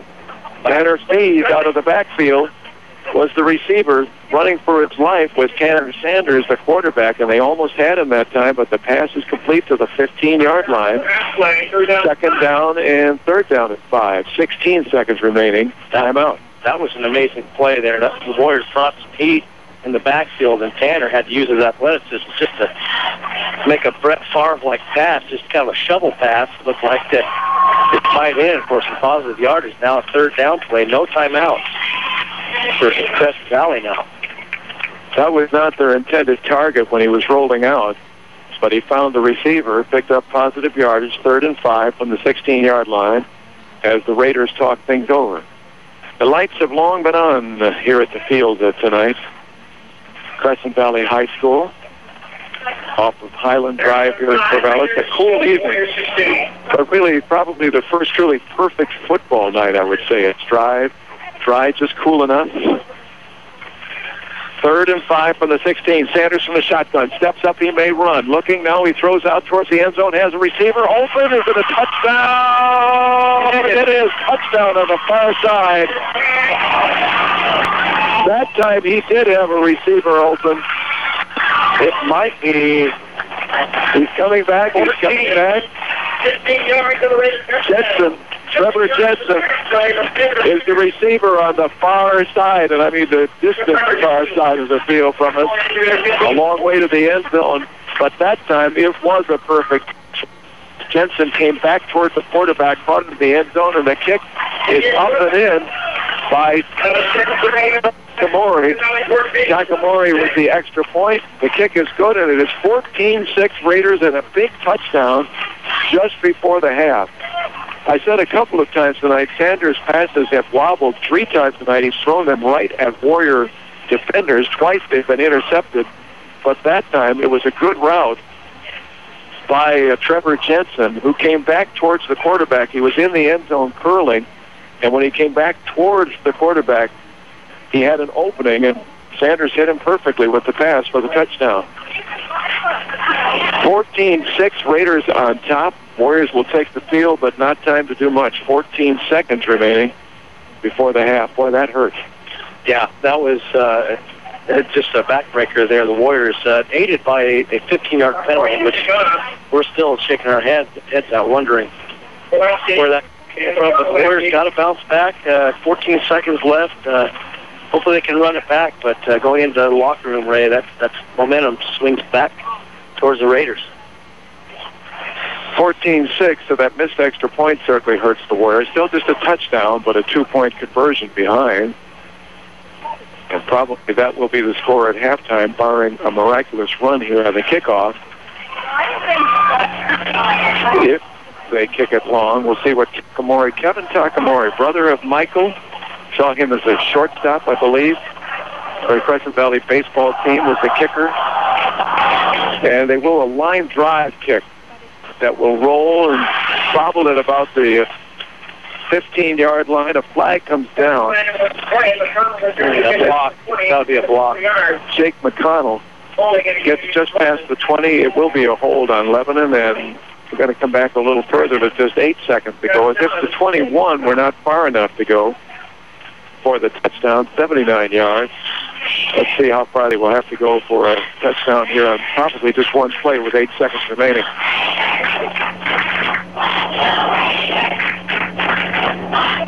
Well, the Raiders crowd a little exuberant now with that extra touchdown and a lead of 14-6 going in halftime. Crescent Valley losing to West Albany 49-13 last Friday night over at the Bulldog field. And the Warriors winning 64-28 over South last week. So both teams are 1-0. Crescent Valley was the better of this first half. Well, the line of scrimmage is the 10, and the Warriors must go 90 yards. Brandon Marquez will just say, I'll take a knee, and that's it. And no Tampa Bay Buccaneer by rushing through the line. You know, last week with Tampa Bay, when Eli Manning took a knee at the end of the Tampa Bay Giant game, and Tampa Bay charged him and tried to get a fumble, actually, I do remember that, and the coach, Tom Coughlin, was really upset. He got upset and said this is sort of an unwritten rule, and why not?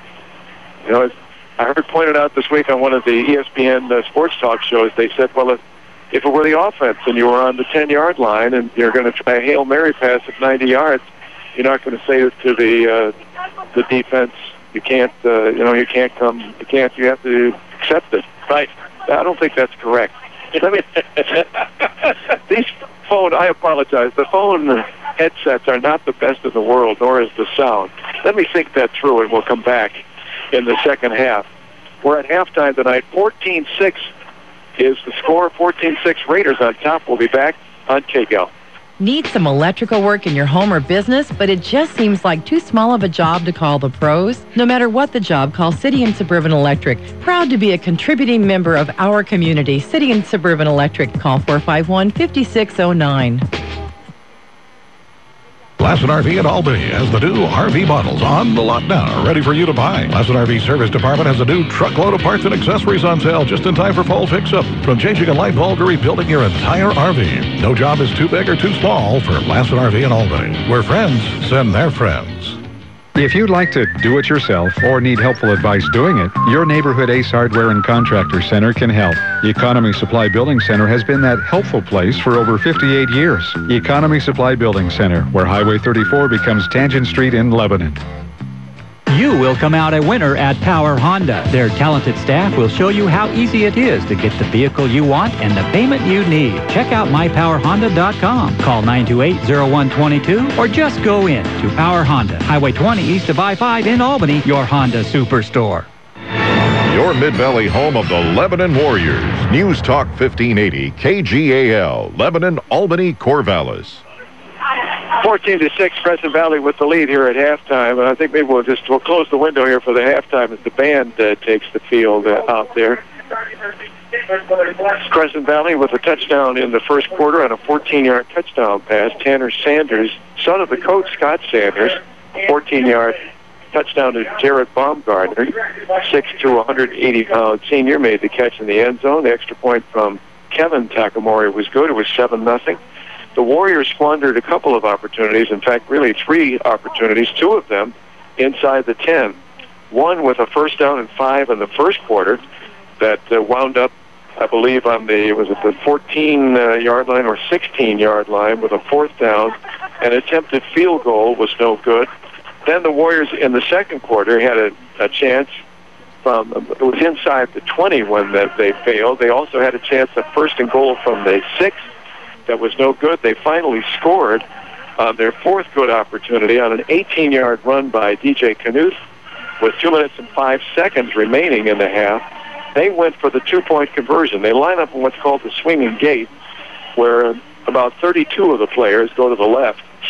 And then there's 3, actually about 8 of the players line up to the left side. Brandon Marquez and a blocker in front of him and a receiver to the right. And Marquez handed off to the running back, DJ Knuth, who was stopped on the 2-point conversion attempt. The 18-yard run had produced the touchdown by Knuth, and that's 7-6. And just about 2 minutes to go, when Crescent Valley took over the ball, thought maybe the Warriors were probably going to hold, and it would be 7-6 at the halftime. But just before the conclusion of the first half, a touchdown pass by Tanner Sanders again to Jared Baumgartner, and the extra point good. It's 14-6 at the half. But as Rob said to me just a second ago, you have the feeling that the Warriors actually should be leading in the game.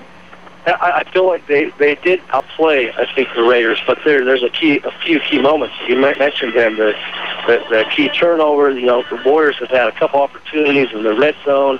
They have not amounted to any points.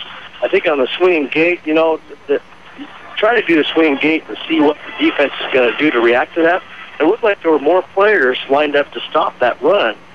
So if you pass it to the left to where the 32 players are, then you just say, okay, guys, just push the line in the end zone, and then the guy can run into the end zone for the conversion. But the Warriors are still right there, I mean, within a possession and a 2-point conversion. But the defenses, actually, for both teams, have come to play against these prolific offenses. The Crescent Valley Band is on the field here tonight with the lights on, of course, and a true autumnal feeling to the evening as autumn arrives at some point tomorrow. People in coats, and even a few hoods up here at the stadium tonight. Disappointing their first half. We said that this was a key game, I think, for both teams because West Albany has again emerged as a power this year with Jake Lacoste. No one really able to stop him so far.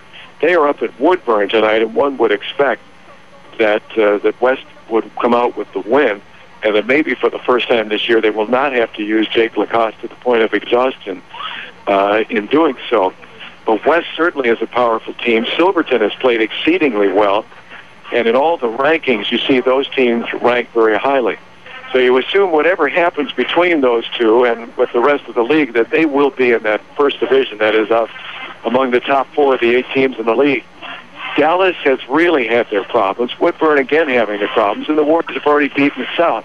So that's 3 teams that you hope you can beat. And at the mathematics, that leaves 3 teams vying in the middle of the pack. That's Corvallis, which is playing Silverton tonight. It'll be interesting to see how they do against Silverton. And then these 2 teams, Crescent Valley and Lebanon. And I think if either of these teams really wants to be in the first half of the league this year, they need to win this game tonight. And right now it's Crescent Valley leading by a score of 14-6. Yeah, we said it last week. We'll say it again during this halftime, Ray, and probably the rest of the season. But to win a league title, you're going to have to. West Albany's looking awfully good early on here, but you're going to have to win these type of games, these physical games. Crescent Valley so far, as scoreboard shows, they're being just a little bit more physical, despite all the hard hits in the backfield that the Warriors have had against that run offense. But they got to get Tanner Sanders. I really believe they got to put some pressure in that passing game like they have in the first half and get some sacks and maybe create some more turnovers, because he is loose with that cannon. He can fire a strike to any receiver on his team or ours so far. So it's going to be an interesting second half. We're about 10 minutes away from the start of the second half. Tonight, a reminder for R.J. Armstrong and Associates, masters of underground and excavation work, something you're not likely to do on your own over the weekend.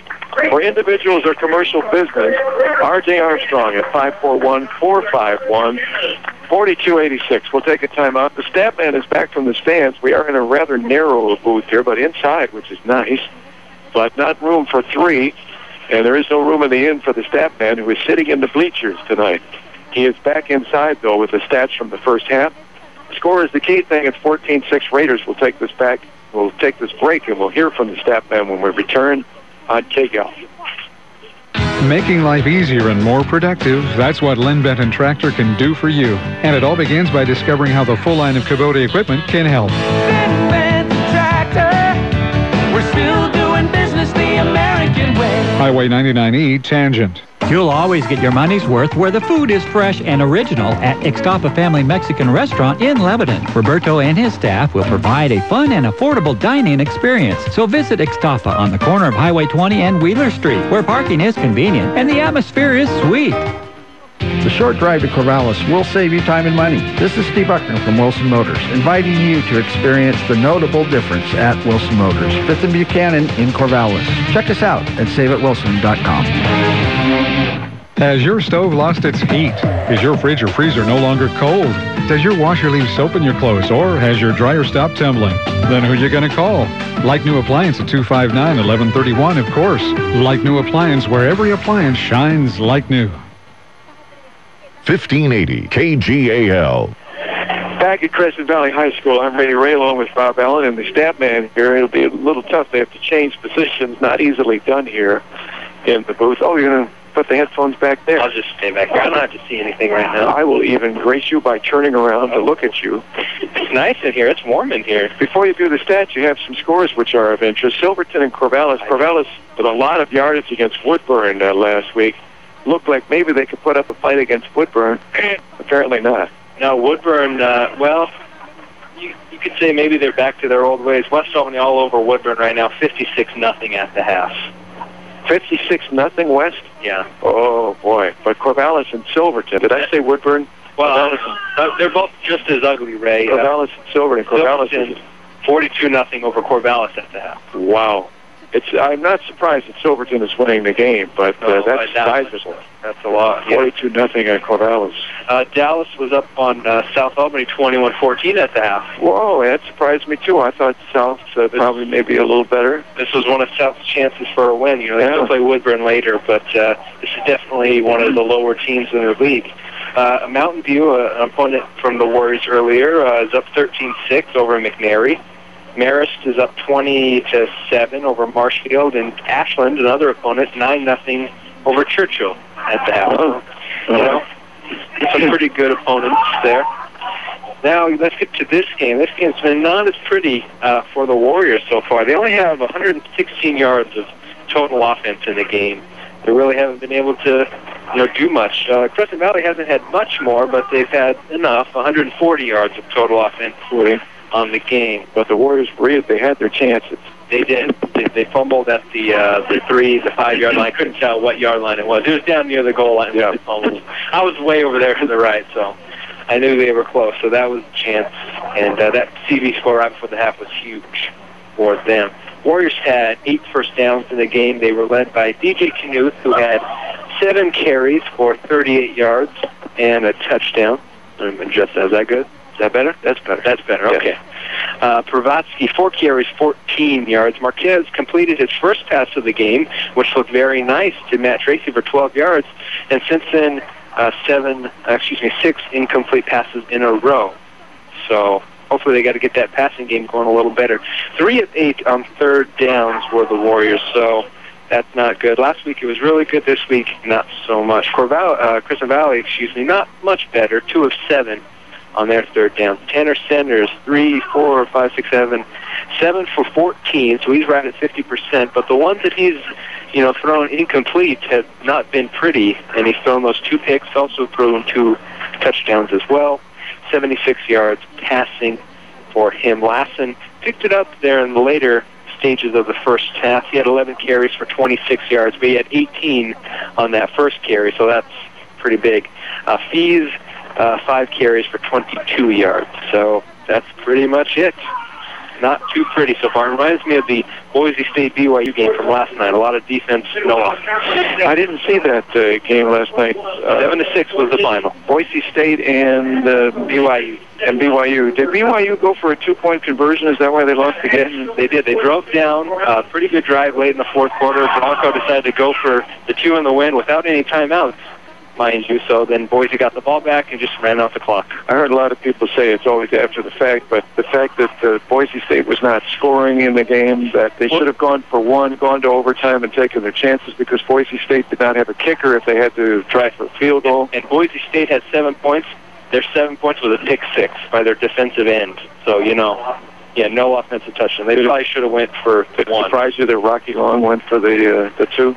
Yeah, well, you never know. I mean, you want to get a win, and your offense hadn't been doing much either. So, I don't know. Looking back on it now, probably should have went for the tie. Beavers and BYU at the game. Maybe the Beavers can win.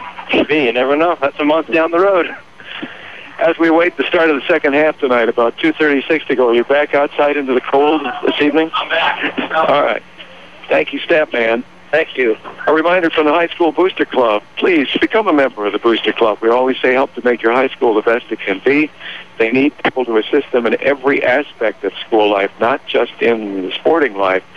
Would you consider becoming a member this year? If so, call the office for more information and become a member of the Lebanon High School Booster Club.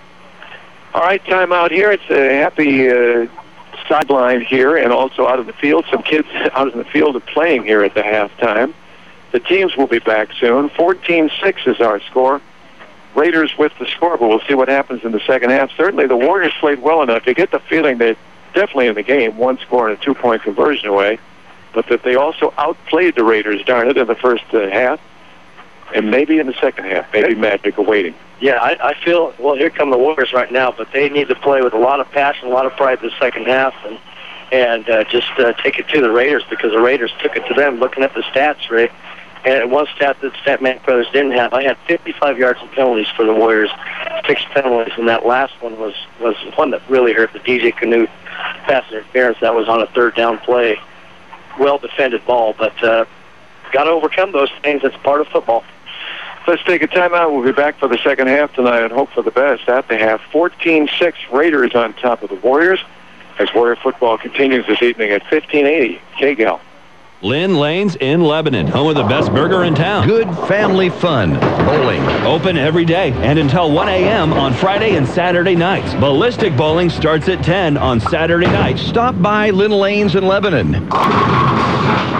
It's Albany Burgerville Back to School Fun. This coming Tuesday, 11 a.m. to 7 p.m. Original hamburgers only 90 cents. Cheeseburgers $1. Regular fries $1. Regular drink $1. Bring in an unopened full-size box of cereal to help the Sunshine Division food drive. Albany Burgerville celebrating Back to School Fun this Tuesday, September 18th. It's that time again. Les Schwab's Fall Tire Sale, our biggest sale of the year. Come in and get great deals on some of our most popular tires. But hurry, the Fall Tire Sale ends October 31st. Les Schwab, doing the right thing since 1952. Hi, I'm Dave Wood, President and CEO of Willamette Community Bank.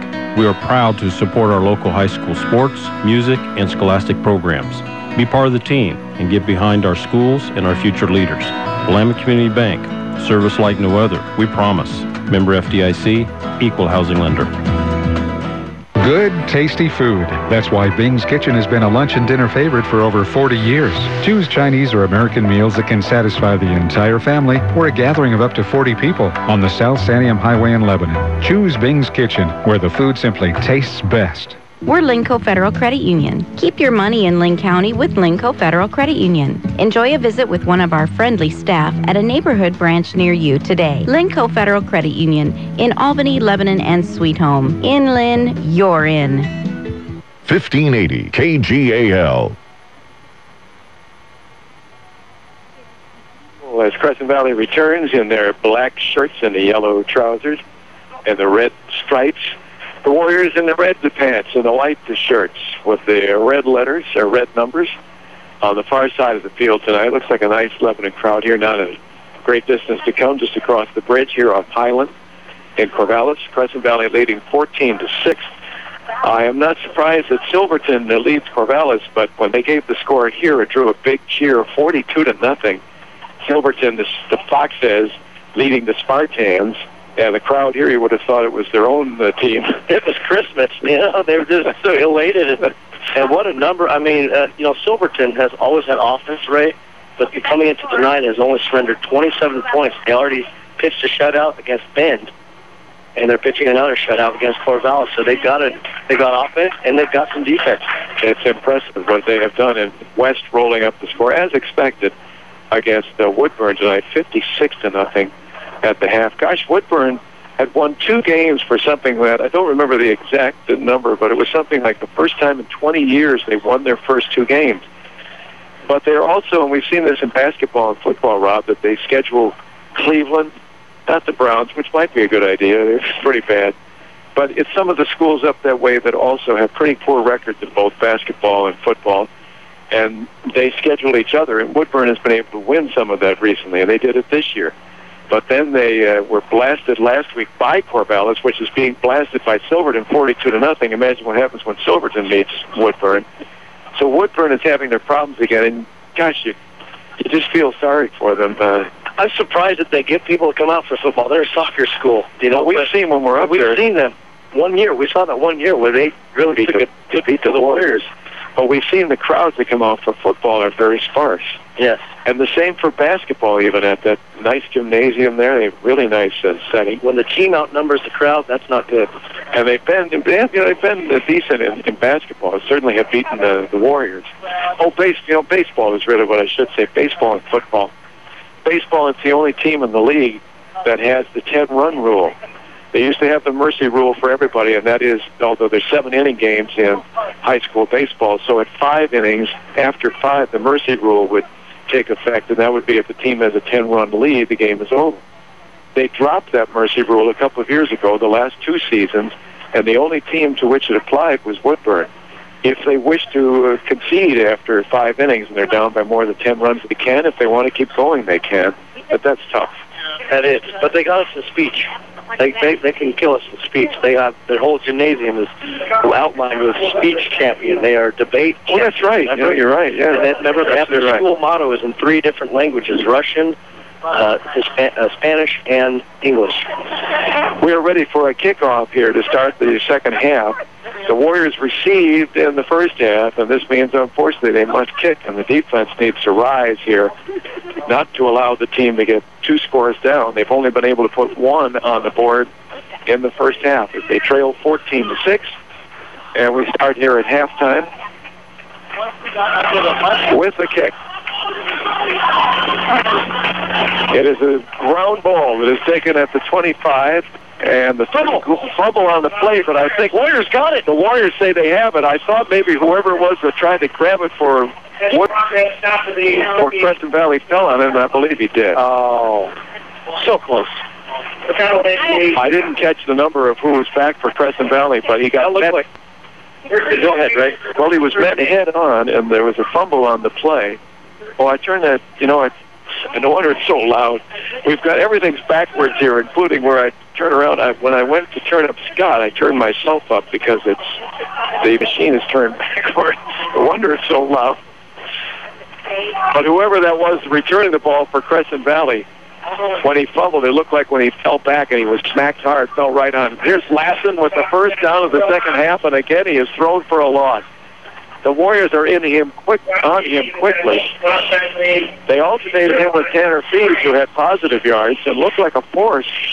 But Lassen is the runner of choice tonight. Apparently, Crescent Valley has lost 3 backs that might take precedence before Lassen, but they're all out with injuries. Gary Gomez, Nick Pauzesi, and Austin Kearns are all injured. Lassen is the back of choice, but it's Fees, a heavier back, who's had most success. Here's Sanders rolling out, being chased again. Gets the throw off. It is incomplete. Trying to make a sliding catch is Sam Kane. Incomplete just over the 40, right about where the first down marker would be, but it's incomplete. And it's third down, 30-13, coming up for Crescent Valley. First possession of the second half. Well, right on his heels was Luke Finney. He's been on his heels all night. Hasn't gotten to Sanders yet, but a nice job of the young Sanders getting rid of the football now. And key third down play right off the get-go here in the second half. 3rd and 13. Sanders at the shotgun. Will stand at his own 24. Has the snap. Looking. Throws out here. Throws complete. Receiver gets away, but does not get the first down. Escapes the first defender. Sam Kane was the receiver. He gains just short of the 40. They had to get out to the 42. It'll be a 4th down and a punting situation for Crescent Valley. So good job for the Warriors to stop the drive, the first drive, to keep themselves within a touchdown and a 2-point conversion, trailing 14-6 early in the third quarter. Jake McConnell will be back. He'll stand at the 26-yard line. Boy, Jake is a tough runner, Ray. If he gets past a couple tacklers, he could hopefully help the Warriors get back into this game. Taylor is the kicker, Brett Taylor, and a fair catch call for him. Then McConnell slips as he makes the catches. Flat on his back, he caught it and held on. That was a good play by him to do that. Wow. How did he do that? He hit the ground. He slipped and fell before he caught it, so he was lying flat on his back. But he had measured the arrival of the ball such that it came down right to him, and he held on. Boy, Field of Dreams was almost the Field of Nightmares there for the Warriors. Luckily, they get the ball back. First possession of the second half. First down and 10 from the 28. Let's see what the Warriors can do after the locker room here. I think it's Marquez on a keeper, and he gets a couple of yards, maybe up to the 30. 2nd and long, 2nd and 8 coming up. The Warrior running game, less than effective, and those are kind words, a kind way of putting it in the first half. After rolling up 488 yards, was it 498? 498 last week against South. Well, remember how I said it's a 3-5 that they run. So that's 8 people you got to block, you got to count for, Ray. Tough. Get the offense. Here's Tim Farrell. 2nd and 8. Marquez will hand off the first carry of the night for Tim Farrell. Boy, we haven't seen him much at all, Ray. I remember last week he had a couple of nice runs. That's the first carry this evening. As they try a little bit of power running, Farrell in the backfield. Well, that's the nice luxury that the Warriors have. A lot of fullbacks and running backs to throw at the defense. It's 3rd and 3 from the 36. As Marquez calls signals with backs in the eye. Hands off to the airback. They have the first down. Let's see if that's Farrell. It is. Boy, he should get the first down. I believe they will give him, and they do have the first down. They will give him forward progress. First down Warriors. Nice carry by Tim Farrell as he carries out to the 40-yard line. 1st and 10 for the Warriors. There's got to be some sore Warrior running backs and Brandon Marquez tonight, Ray. That Raider defense is hitting hard and bringing a lot of hats to the ball. Damon Pravatsky was the up back in the first half. The fullback, P.J. Canute, still the deep back. In the eye for Marquez. Marquez will take the handoff, roll to his right, wants to throws out here, and it just dropped on the far side. He intended every pass in the first half for Matthew Crescen. He is again the intended receiver. That was Tim Farrell from the fullback. Oh, it is. I can see it now as he comes back to the huddle. It is number 35, Tim Farrell. Again, the play was to the far side, Ray, which 9 times out of 10 is always the case. We're at a fool on the broadcast on the far side sometimes. Yeah.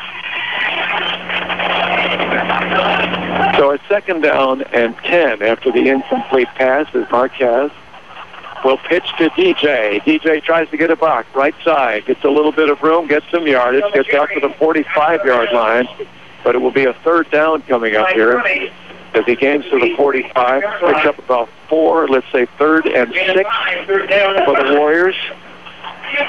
You know, I wish they wouldn't contradict me there on the PA system. It's 3rd and 6. And they wait till the last minute. So you make your prediction, then they put the final yardage marker down, and away we go. Well, again, we'll compromise. It's right. A long 5, short 6. Here's Brandon Marquez on the handoff. The Warriors will not get the first down. It looks like DJ Canoes with the carry. It will not be a first down, and it will be a punting situation for the Warriors on their first possession of the second half. Yeah, the Warriors need to punt this, a little field position. 4 and a long 2, probably about 3, and they will punt. Crescent Valley has sent a different returner back there. It's not going to be Jodison Lassen. Remember, he fumbled a punt in the first half. Here's McConnell. McConnell gets away the kick. It is a good kick, and it will be a good roll for the Warriors at the 15. And deep in their own territory, Crescent Valley will take over, and the Warriors will try to hold and get some good field position to try to get back into the game, down 14-6, 7:37 remaining here in the third quarter tonight from Crescent Valley High School. Still time to sign up for the fall term, September 24th. Well, it may be a little late now at LPCC. Oh, no. Lebanon Community College gets started, get finished at LPCC in Lebanon, Albany, Corvallis, and Sweet Home. You're not going to make it to the 24th now, since it's the 21st. Unless you already had the application in and they already were going to call you back. But keep them in mind for the second or third terms this year at LBCC, the main campus in Albany, also in Lebanon, Sweet Home, and here in Corvallis. Tanner Sanders is under center. He will hand off, I think it's, I was going to say, Lassen. Favorite guy, number 3. It is Lassen with the carry, and he is stopped in the backfield. The Warriors capable, if you're just joining us, they have stopped Lassen in the backfield almost every carry tonight. It's been uncanny.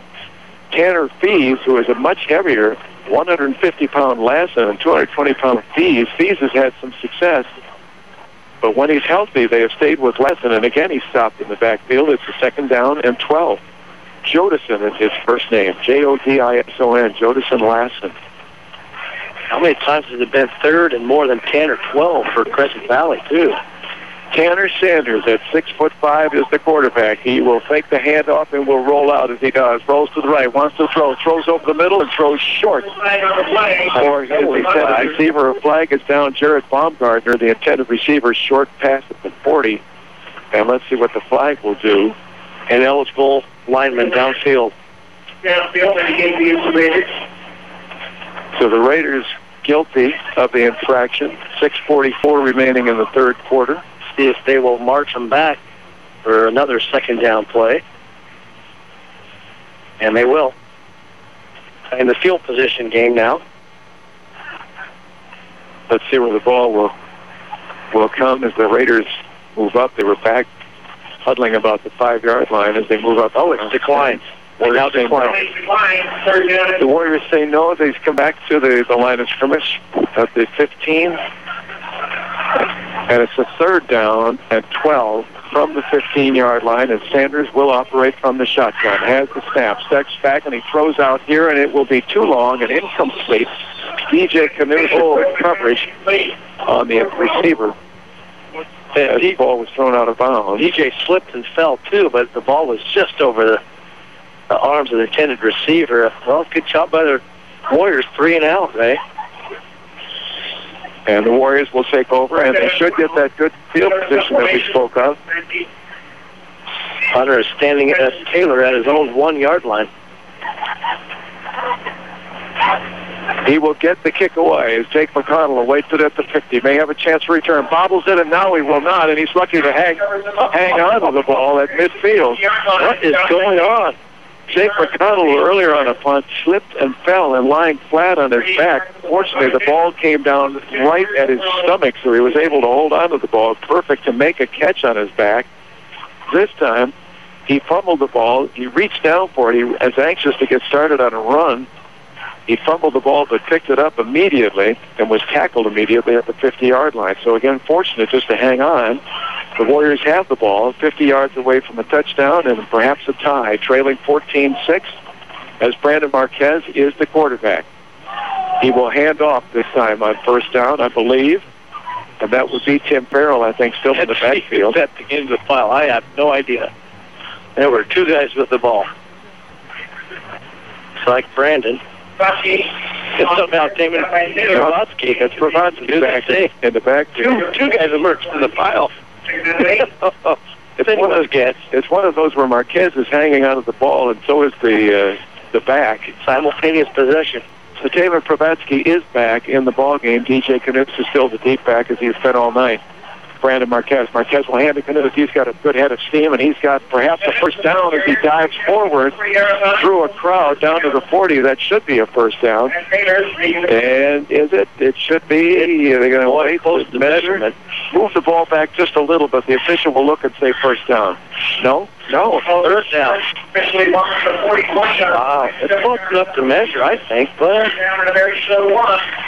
the nose of the ball is almost on the 40. It looks like they need to get just inside the 40. It looked like his indication was to bring that right hand forward, was just implying how much distance, and Provatsky has the first down with a dive. Straight ahead, the Warriors do get the first down, and it's inside the 40. So with first down, they have 38 yards to go for a touchdown that they need to get back in the game, trailing 14-6. The lone touchdown for the Warriors. They went for the 2-point conversion, trailing 7-0 when they scored. At 7-6, they went for the 2-point conversion and failed. The Raiders scored just before halftime. They have kicked the extra point each time, 14-6. So from the 38, first and 10. A little confusion in the backfield, I'm not sure, but whoever wound up with the ball gets it. That's Rapace on that tight end count. Oh, it's the counter. That's why it looked a little strange. Luke Rapace comes across from the tight end position on the counter. I'm not sure that was as clean a handoff as they wanted. It looked like a little bumping in the backfield, but Rapace gets some good yardage on that. Last week, they ran that about 3 or 4 times with great success. And 2 weeks ago against Ashland, when the Warriors were being shut down, really the only success they had running in the second half was that counter play. Here's Marquez. Knuth does have it this time. He bounces off some defenders. Looks like he's going to be held short of the first down, but it'll only be about a yard or two, maybe 2 yards short of the first down. Third down coming up and short. Well, and the ball at the 31. So far, Ray, the Warriors are just doing what they did last week, going up the gut of the defense. That's where the most success has been this entire game. Big third down play, but it's much more manageable at 3rd and 2. 3rd and 2 from the Crescent Valley 31. Brandon pitches to Knuth. He's got the room. He does. He's got a first down. He's close to the 25. Brandon fakes the handoff to Damon Provatsky and then the pitch to Knuth. And the line, really, how the Raiders bought the fake handoff, and Knuth was able to get to the outside, pick up the first down easily, and the Warriors keep the drive alive. 1st and 10 from the Raider 25-yard line. Got to get points on this drive. You cannot stall. Got to keep going forward. Keep the push going, offensive line. Warriors do send a receiver to the right and to the left, but they continue that running game. Straight ahead, Marquez fakes the handoff, keeps just short of the 20, picks up perhaps about 4 yards on first down. I'm sure glad you were able to see who had that ball. I've got this glare right here, rated perfectly right where the ball was going. I had no clue. Nice job by Brandon to get some positive yards. In fact, they have that ball inside the 20, so he picks up a little over 5 yards on first down. Same formation. One receiver to the left, one to the right. Backs in the eye. Brandon Marquez calls signals, gets the snap, and his flag comes down. We have not seen an abundance of those tonight.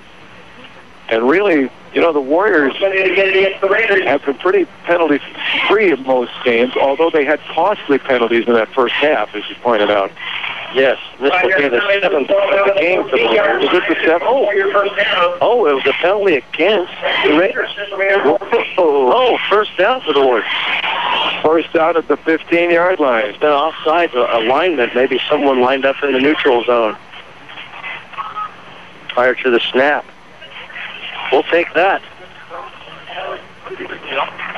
First down. I was afraid maybe there might be a holding penalty on that play, but it is offsides against the Raiders, so a first down from the 15th. Marquez de Canus tries to get a block, goes outside, does get a block, cuts back in, cuts inside the 5, and is down to about the 3, first and goal for the Warriors from the 3-yard line. So the Warriors, again, I said that a couple of times in the first half, once from the 5 and once from the 6. Neither time did they score. It was an 18-yard run by DJ Canus that produced the lone touchdown in the first half, but this time they're even closer. It's first down from the 3. First and goal from the 3. Need a clean snap and a good handoff and a punch it in here. Don't waste any time. Let's see if Brandon Keats. Brandon pitches to Canus, looks for a block, cuts back inside, and does not get into the end zone. Maybe picks up a yard. They're a little bit closer. Maybe a yard, Ray. That. Yeah, no, it's nice job by the defense for Crescent Valley. Ray, a minute 38 to go in the third quarter. This is taking a lot of time, but the Warriors need to put points on this drive. It's becoming critical. Really no gain on that carry. It may have lost just a little bit. It's closer. Marquez has his shoes, the back of his shoes on the 5-yard line. Marquez, hands off. They try to go straight up the middle with Canus. He is stopped. I don't know if he got any forward progress on that play, and it's going to be a third down coming up. And once again, the Warriors in a position at 5 yards. Well, the longest was 6 yards, first and goal, then 5 yards, first and goal, then 3 yards, first and goal, and they're still at the 3 with the third down, third and goal. And they talk things over. They've got to come up with something here. They can't push the line back the way they did against South last week. Right, there's 8 and maybe even 9 people in the box, but the Warriors, let's see if they try to sneak a pass. I was going to say, how about play action to the pass? Marquez will hand off the middle, touchdown, Ruvosky. Taman. Is it Taman? Yes, it is. It is. Touchdown for Taman Ruvosky, straight up the middle. They went against the strength of that Raider line, and this time the Warrior front wins the battle with the touchdown, 14-12. The Warriors will certainly go for 2 this time. There'll be no surprise here. Let's see if they line up in a conventional formation. They'll call timeout to talk about things, but we'll stay here. The Warriors score the first touchdown of the second half. Just 39 seconds remaining in a quickly played third quarter. Down 14-12. They will talk things over with Josh Dykes, the head coach. Certainly they'll go for 2. But we'll see what they decide to do. I don't think they'll use the swinging gate this time, do you? They use it might be just go in a normal formation. Yeah. Udell Engineering wishes the best for the Warriors in this 2012 season, and our thanks to Udell Engineering for their key role in the beautiful football field, to which do we return there next Friday night? You know? To where? Back to Heath Stadium? No, it will be at Woodburn. Are we at Woodburn? We're at Woodburn already. Yes, the I-5 drive. Long trip next week. But when we come back to Heath Stadium, our thanks to Udell Engineering for that gorgeous new field for their part. All right, the Warriors have talked things over. The first thing is, let's see what kind of a formation. I would think they would come out in your normal formation, and they do. Same formation they've been using. One receiver right, left, backs in the eye. Brandon Marquez calls the signals, and he will roll out. They may try to pass. He is going to try to pass. Throws in the end zone, and it is intercepted. Yeah. It is incomplete. Yeah. And I could not see on the far side who the intended receiver was. It's also in the back of the end zone, and of course to the far side of the field. But he was very well covered. Marquez had to throw that ball. When he threw it, it didn't look like much of a hope that it would be complete. It was knocked down, incomplete, and the Warriors twice have failed on 2-point conversions. Last week, after scoring 4 successive touchdowns in the first half against South, 4 times they went for the 2-point conversion, and 4 times they made it. But tonight they've tried on their 2 touchdowns for the 2-point conversions, and both times they failed, 14-12. Now we've got it. Well, it's been a great game, the whole game, Ray, but now that the Warriors have inched closer, we need another good defensive series here out of the Warriors. You know, it's interesting. Last week before the game, Ray, I remember Coach Steve Giesing, who's a special teams coach, has implemented a newer, kind of different style of kicking where the Warriors have three guys running at the ball. And each guy, the guy on the left is supposed to kick towards the right, the guy on the right kicks to the left, the guy in the middle kicks in the middle, and it can confuse the defense of the returning team. Let's see what they do. Yeah, here they go. They kick off. Will be taken at 25-30, and a good tackle by the Warriors. No, still on his feet, and and going down the sideline onto midfield and across into Warrior territory. How did he do that? It didn't wrap up. The Warriors, someone over there on that far side had a good chance to wrap up, and he bounced off the first tackler. It looked like the 35-yard line would be where the Ravens would start. Instead, they carry into Warrior territory, and I mean tiptoeing along the far side of the field to the 47 of the Warriors. That's where it would be a first down. That was a great return. Again, I can't tell you the number. Why don't they come this way? Well, they said Takamori was the return man. Takamori? 17. Really? We've seen him as the kicker first time that he's back as the return man. Here's Sanders throwing it. Again, he throws low. Had an open receiver at the Warrior 40, but it is thrown incomplete as the Chase McFadden, 5'9", 150-pound junior, had him wide open, but threw it short. Have you seen, Ray, have you noticed that they're doing what Oregon does with the signs? You see the angel. Oh, you're right. Yeah. That's the plays. Well, the Tanner, the offensive line, everyone has to look at. As Tanner looks to the sidelines to get that play, and he hands off to Lassen. Lassen has got some room. He's got good room. 40, 35, close to the 35, knocked out of bounds. It'll be to the 36. Let's see where they do mark it here as they wait to see where the mark will be. It should be maybe a little bit short of the first down, very short, maybe about a yard or so.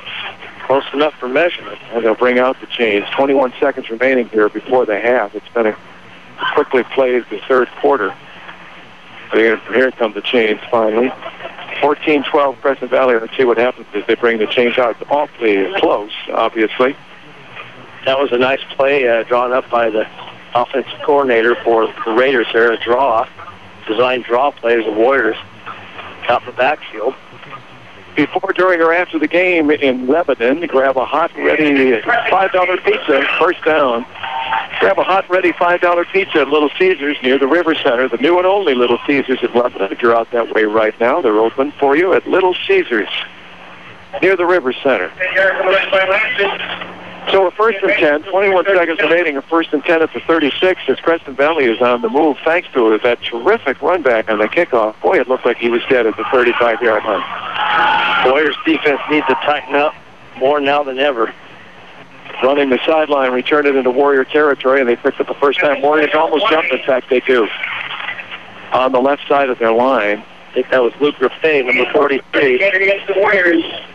It is Luke. Offside, so first down and 5. Take it a little closer to the 32. Of course, a touchdown and an extra point now would move this game beyond even a 2-point conversion for the Warriors to tie it. A touchdown and a conversion and a kick would make it 21-12. The Warriors missing those 2-point conversions key. They cannot allow another score here. They'd be 2 scores down. Sanders hands off to Lassen. Lassen's got some room this time. He's to the outside, tripped up on a nice tackle by Riley Wessel, and maybe a considerable yardage-saving tackle as Wessel, or rather Lassen, was on his way. First down. First down at the 26. Raiders trying to hurry to get in a play here as the clock runs under 10 seconds. Sanders called signals. From the shotgun, he will hand again to Lassen. Lassen again on the left side. Again, he's got some room. He's down the sidelines, and he is knocked out of bounds short of the end zone. The play that they are running now for Ladson off that left side, when he hits the line, he has plenty of room. I mean, you can see it from up here that he's home free. Yeah, the Warriors are anticipating Sanders sitting back there to pass, but he just hands right off, and he runs right past the first line of defense of the Warriors. That's the end of the third quarter, right?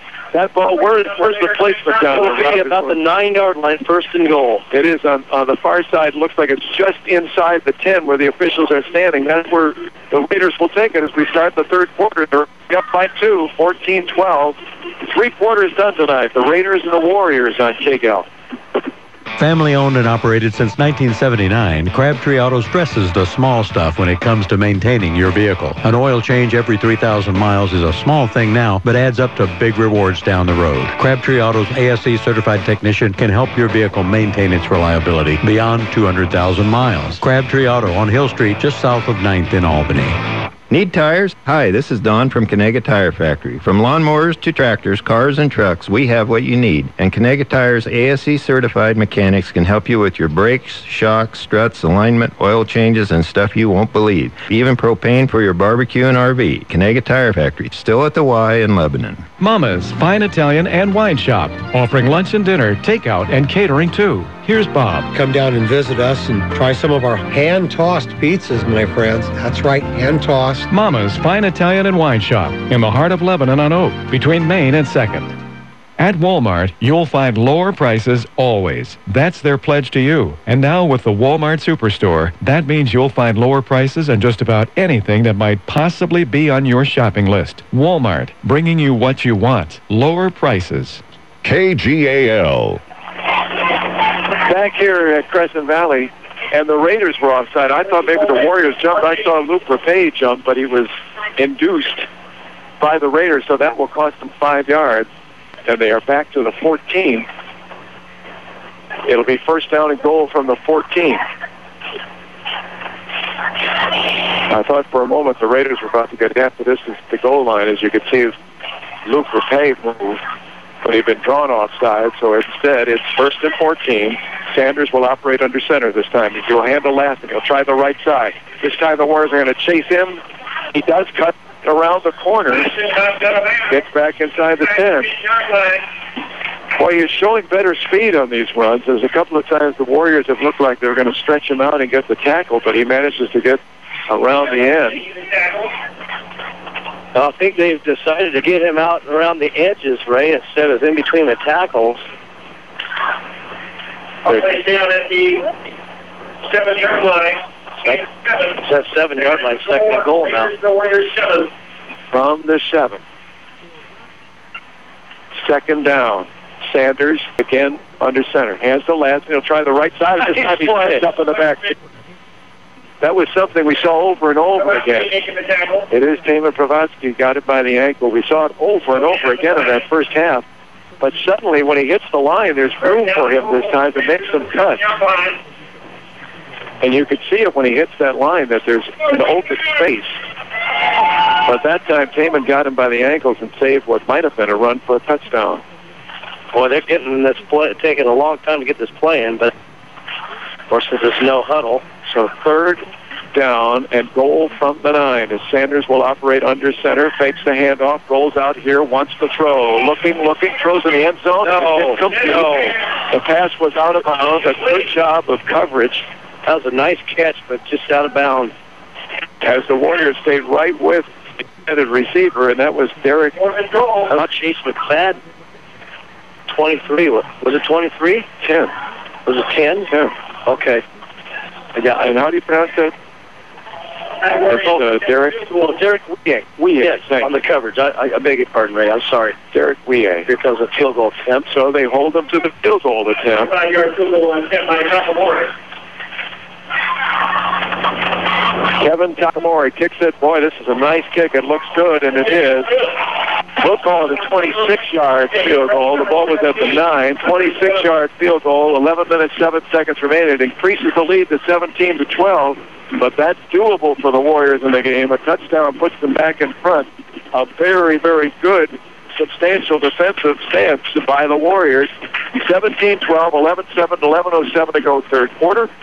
Warriors and Raiders continues tonight on KGAL.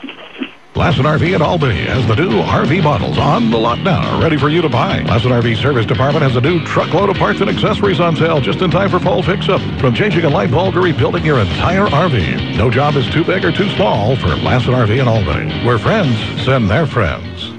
If you'd like to do it yourself or need helpful advice doing it, your neighborhood Ace Hardware and Contractor Center can help. Economy Supply Building Center has been that helpful place for over 58 years. Economy Supply Building Center, where Highway 34 becomes Tangent Street in Lebanon. Your Mid-Valley home of the Lebanon Warriors. News Talk 1580, KGAL, Lebanon, Albany, Corvallis.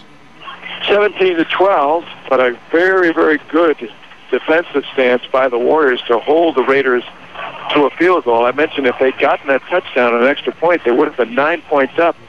The Warriors would have been 2 scores behind. Instead, if they can get a touchdown right now, they could take the lead at 17-12 Raiders. So good defensive plays by the Warriors, despite the fact they gave up the field goal. Back near the goal line, heading upfield at the 20, 25. Damon Travanti returns it up to the 25-yard line. Let's see. I don't know if they'll give him the 25. They will. That's where they're standing right there. It looks like the official is pointing right at the 25. First down and 10. Good return by Damon. I'm not sure if he saw his foot right at the end line there. The official was right on that, though, Ray. When he saw it, he turned around, and a good return to get back 25 yards from right at the goal line. First and 10 for the Warriors. Wondering 10-58. When the passing game of the Warriors. I know the Warriors ran the ball a lot that last drive, but, you know, Crescent Valley's keying in on the run so much, this middle's got to be open at some point. 25-yard line for Brandon Marquez. Plenty of time for a touchdown and what might be a winning touchdown if they can do it. Marquez will go back to throw. Throws out here. The ball might have been tipped a little bit at the line of scrimmage. Wobbles a little bit. Headed from Matt Tracy, his favorite intended receiver tonight, and it is off his hands. That time it was a little bit high. Right near the 35-yard line. Incomplete. Second down and 10. Has Brandon completed a pass? I know he was 1 for, 7 in the first half. Has he completed a pass here on that last drive? I don't remember.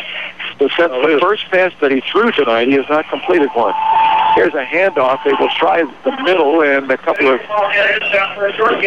yards there for DJ. Flag on the play, Ray. See if that's holding. Warriors. No, it didn't help, right? The hold, whatever it was, it didn't help. If you're going to hold, you might as well, have to at least thumped it, Just hold on long enough to get somewhere and then hope they miss it. So they're backward march. 8th penalty of the night for the Warriors for 70 yards. Sherman's march towards the end zone will bring the Warriors back to the 15. I think it's just past the 15. Third and 20. That should be 2nd and 20. That scoreboard is incorrect. They've been jumping the gun a little bit on that scoreboard lately. Damon carries up the middle in just a couple of yards, and it will be third down now in a long distance, about 18 probably for a first down. Depends on where they will place the ball. Not the results that we wanted on this possession. A nice long drive for a touchdown. Now, this is against this kind of defense. This is where you're backed up against any defense, really. When you're 3rd and 15 or longer, become a little bit more predictable. This should be a pass play for the Warriors. Ball at the 18-yard line. They've got to get out to the 36, 3rd and 18. 3rd and 18. Marquez drops the throw. Throws long. It is almost complete. There it is. And there is interference called. Brandon Marquez was knocked to the turf. Oh, and Matt Tracy. No, it's Matt Tracy. He's number 9. Of a big head there. He was knocked down by Tanner Holland covering the play. Now, that's exactly what I was talking about in the first half. It was a good job by Holland of staying on top of him, and he made the contact just as the ball was coming in, but he was not looking at the ball. Right. His back was to the pass, So even though it was really, it looks like good coverage and the crowd booed, the thing is he didn't know where the ball was. Right. He was just coming to try to time a great hit, basically. I mean, he definitely hit Matt Tracy, but it was just a little bit too soon. I mean, it was pretty close, Ray, pretty close. I've seen the flag thrown there. I've also seen them not throw the flag in that instance. And he was not looking back at the quarterback, watching simply as the ball arrived. Here's DJ Knudsen. He stopped cold in the backfield along. In referencing that play, we're talking about a play in the first half that was really key in this ballgame. It was an interference against DJ Knudsen, which he backed into the intended receiver because he was looking at the ball. And as he went to knock the ball away or try for the interception, he backed into the receiver, and they called it interference. And I do think that if you saw the replay of that, you would say it was not interference because he was looking directly at the ball when he made the play. But it was called interference. It was a key first down, deep toward the goal line, and the Raiders would score a goal-ahead touchdown. Oh, yes. Oh, complete. Beautiful. Marquez, complete. At the 40-yard line. Let's see if that's Matt Tracy. No, it's not. It's Riley Wessel, number 11. 46-yard line. Boy, that was a tough throw by Brandon Marquez. It had to be spot on, and it wasn't. A great catch just with the hands by Riley Wessel. It was. Those two have been playing catch for a long time. Wide receiver and quarterback, both seniors. Nice connected play there for the Warriors to keep this drive going. Well covered, to say the least. But a perfect throw by Brandon Marquez. And the Warriors get a big first down. And on the move, here's DJ Knudsen to the outside. He gets cut back, gets a little room, gets a first down.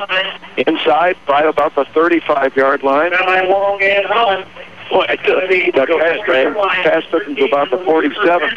DJ goes to the 35, first and 10. The Warriors, if they can get some points out of this and hold the rest of the game, Ray, they've definitely earned their points. They've earned their yardage because the Raiders have really hit hard almost every single play. There's going to be some. I feel bruised. There's so much hitting out there. I feel bruised. Here's Marquez. Delano Salinas to center. Centers it to Marquez, who steps back to throw. Throws in the backfield. Look out, that's a fumble. And Crescent County has it. They call it a fumble? Yes. DJ Knudsen out of the backfield with the intended receiver. He was behind Marquez. He was. There's no question, Rob. And it went off his hands, and that is a fumble. It's not a pass. It's a lateral. When you're behind the quarterback, that means live ball when it's dropped. And Crescent Valley was right there to fall on it. First down for Crescent Valley. What a huge turnover. 8:36 remaining in the third quarter. Crescent Valley up by 5, and again now it's 41. So that's even now on turnovers for the game. Warriors with 2 and Crescent Valley with 2. Now Tanner Sanders at his own 40-yard line. See what they can do.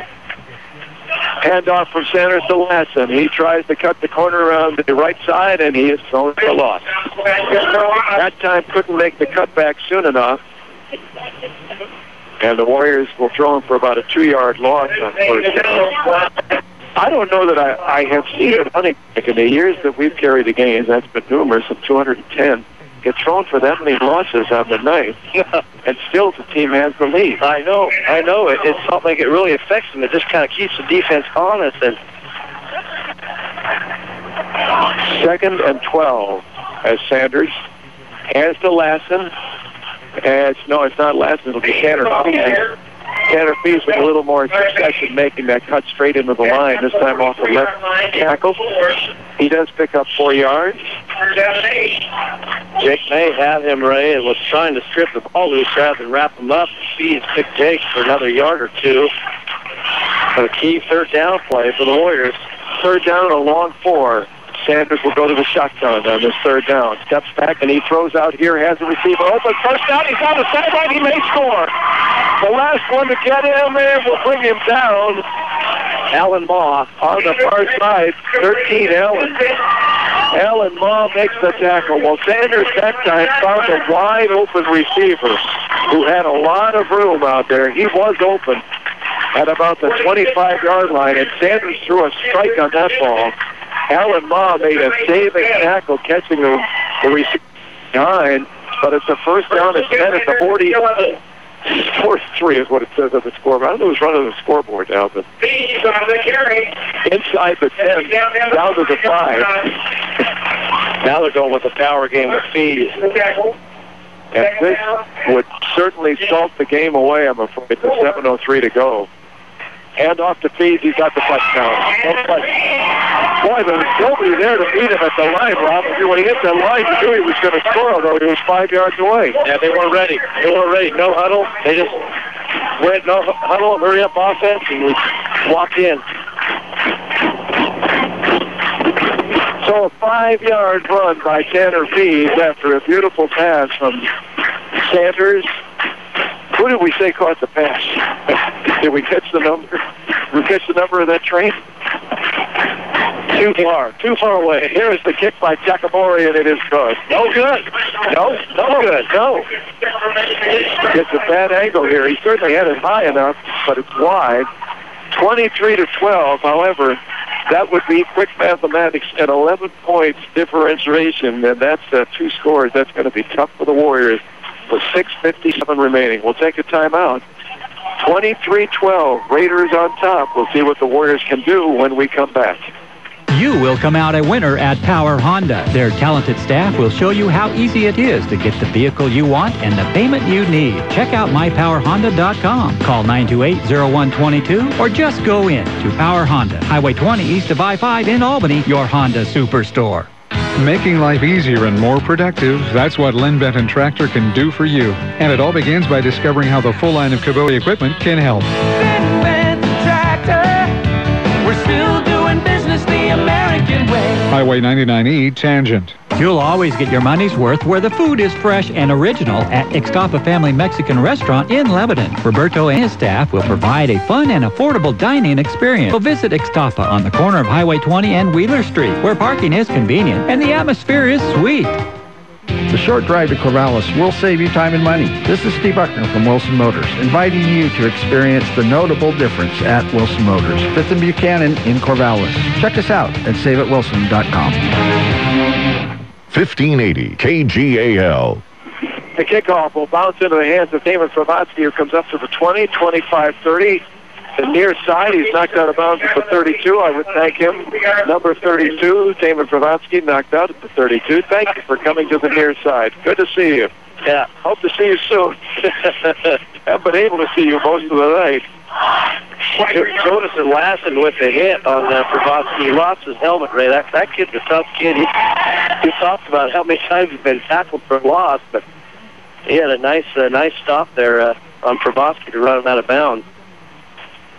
1st and 10, 33-yard line for the Warriors. Shotgun. Now they will operate from the shotgun, and they send multiple receivers, 3 to the left and 1 to the right. Riley Wessel near us, timeout for the Warriors. They called timeout, 6:52 remaining. That touchdown really hurt the Warriors as they were with the 12 within a single score of taking the lead in the game. And an errant play. They seem to be on the move. Brandon Marquez with a lateral, a backward pass toward DJ Canoost. And it was a little bit off the mark as DJ reached back for the ball, couldn't hang on to it. That becomes a fumble. Crescent Valley recovers, and quickly they take it downfield. A long pass by Sanders.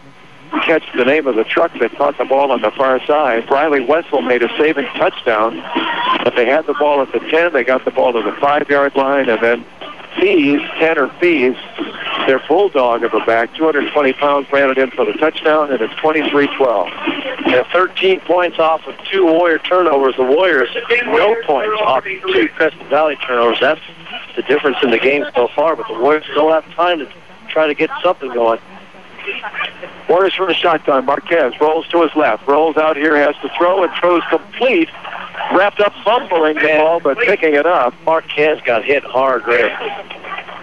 Good, he bounced back up. Oh, man, that was a hit.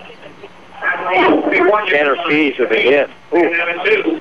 For Shake McConnell on the far side of the field with that catch. Good throw, though, by Brandon. He's thrown a couple of good balls here. Second second down. Boy, that's really off the mark. I keep looking at the scoreboard. It's second and 10 and second and 3 is what it should be.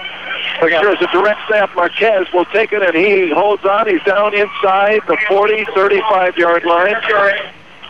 Got that long down to the 34-yard line. For a moment, I thought they had snapped to the running back, but it was Marquez out of the shotgun taking that snap, and he carries down to the 35. Warriors need to score quickly, and that's the problem. If it's a two-possession game, the Warriors would need to score twice, and on any time the ball tonight, if they've moved down the drive because they've run the ball and the clock runs. Used 2 of their 3 timeouts, too, Ray, so time is of the essence. Second and 2 from the Raider 33. Marquez shotgun to roll right and throw out here. It is incomplete and off the hands. He threw a high pass and a very nice attempt on that ball for Tracy down at the 30-yard line. It was thrown high. He made a heck of an effort to go up for it, but couldn't come down. It'll be third down or second down. What is happening with the scoreboard? I mean, they're not even changing it. No. It's weird. They're behind. They're throwing us the ball here. Absolutely weird. Well, it says second down on the marker across the field. I'll go with that. Oh, it is. It's second down. Here's Marquez rolling out to his left. Throws out here and throws incomplete. I'm not sure. I think he threw that one away because there was double coverage on the intended receiver, Tracy. Matt Tracy, far side of the field, just past the 25-yard line, and he threw it out of bounds wisely as there were 2 defenders waiting for him to throw that ball. Marquez gets hit again hard after the release, Ray. That's 2 big hits during this drive by Tanner Pease. Key third down. This is 4-down territory for sure. 3rd and 10. The Warriors out of the shotgun. Passing has not been their forte this year.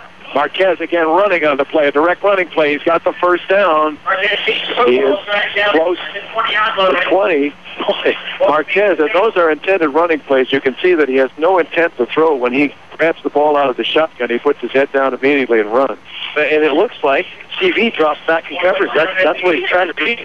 Back in coverage, or they come up to support the run, because that's what he's got to make a decision quickly. And timeout, Crescent Valley.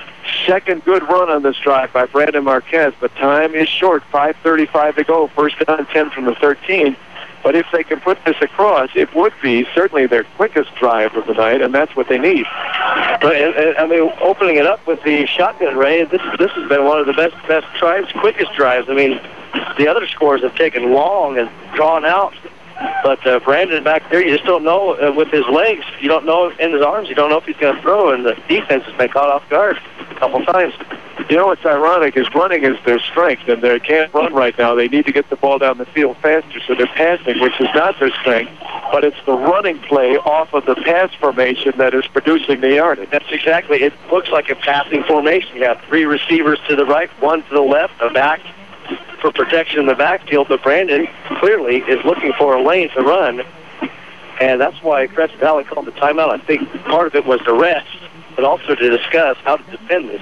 Maybe that's been the answer, because they haven't been able to pick up long runs tonight. They need to run out of the passing formation.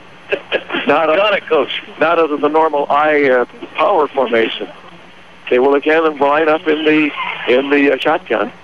1 back with Brandon Marquez, who will roll to his right, looks out here and throws, and he throws short and incomplete at about the 12-yard line.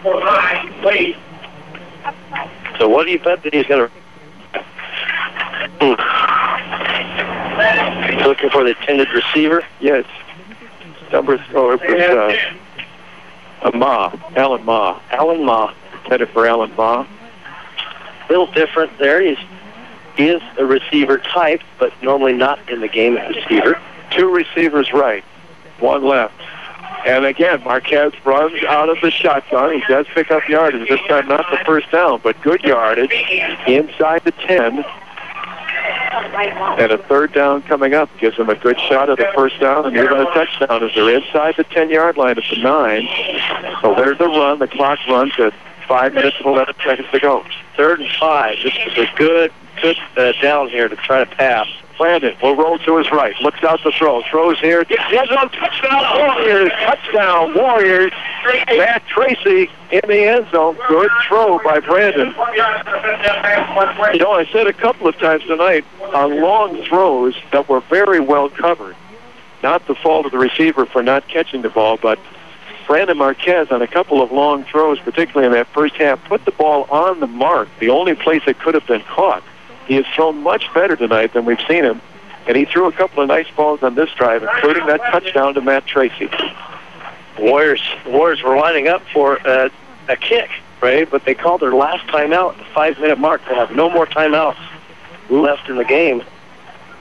5 minutes exactly on the clock. And they needed to go for 2, Ray, to get this within a field goal.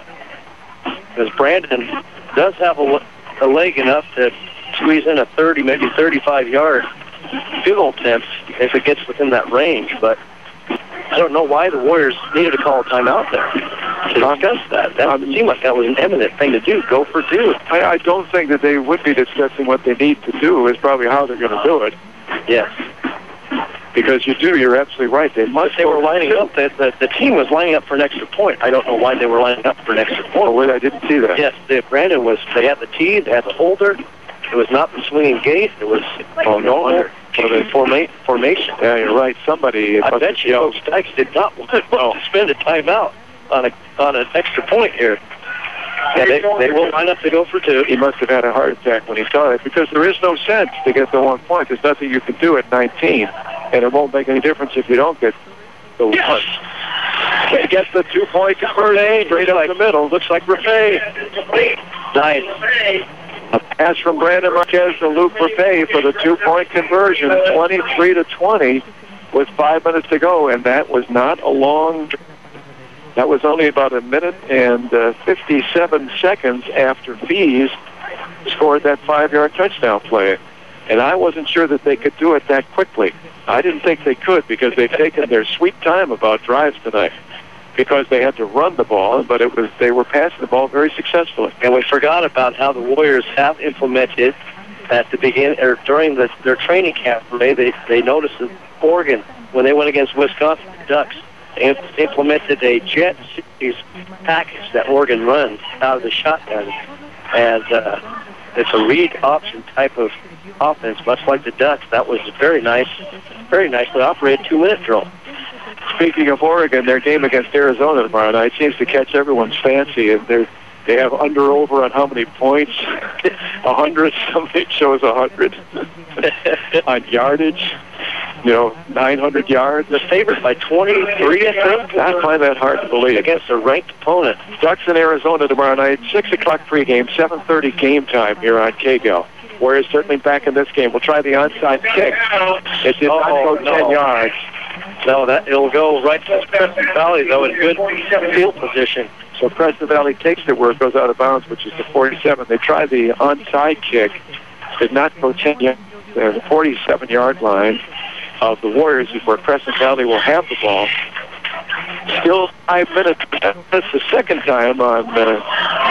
We saw it on the field goal. They didn't run the clock to start this half. They did not run the clock at all on that one. It still says 5 minutes. And on that time, that's correct, Ray. As soon as it touches an offensive player, then the official. I thought it was with the kick. But and with a field goal kick, they were incorrect for the first half. Here we go, though. Critical defensive series for the Warriors. Sanders, hands off to Tanner Fees. Tanner Fees to the 45. That may be a yard or 2. Second down and 8. I hate to disagree again. I agree with you, Ray. That is 2 yards right there. Now, they do have the ball just past the 50 or the 45 here as they reveal its presence. Still compromise again, 2.5. Warriors need to tackle and wrap up because they're going to see a steady dose of Tanner Fees here. Tanner has the lone back, Tanner. Tanner Sanders, the quarterback. Tanner Fees, the lone back. Tanner will hand to Tanner Fees, and Fees goes straight up the middle and dives forward. Now, maybe down to about the 42, 43, 43. There we go. Third about 5. Third and 6. We'll go with 5.5. There's a 3 again. Who cares? The Warriors need to stop. Third down. And a little more than 5. Maybe a lot more than 5. Maybe a yard. Yes. And here's Lassen on the carry. Well, it's an interesting ball game, and Lassen tries that same spot. He gains a couple of yards. He's down to the 40, but he'll be 3 yards short of the first down, 4th and 3, and I would certainly think they'll go for it at the 40-yard line. They're bringing in the punt, but this is right in the field. Seriously, Taylor's back to punt, but Ray, this is right. You got to be careful. This could be knowing Sanders. He takes risks. He can take a fake punt here. Well, let me take that back then. I thought for sure they would go for it, but he can kick it to the sidelines and certainly give them a better advantage. And he waits, and he does. And he gets off the kick straight down the middle of the field. It's a wise decision. It's going to roll and knock out of bounds. About the 10. Yeah, right at the 10-yard line. Baumgartner knocks it out of bounds. Jared Baumgartner, and that was the wise move. Warriors hold the defense. Defense did well. 3 and out there, Ray. Can I rethink that at the 40? I would not go for it there, actually, with 3 minutes to go. I would want to get the your defense has been playing pretty well most of the night. I don't know why that man said that. That would have been foolish. Yeah, that was somebody peeked their head and said something, and he gone now. Kicked them out.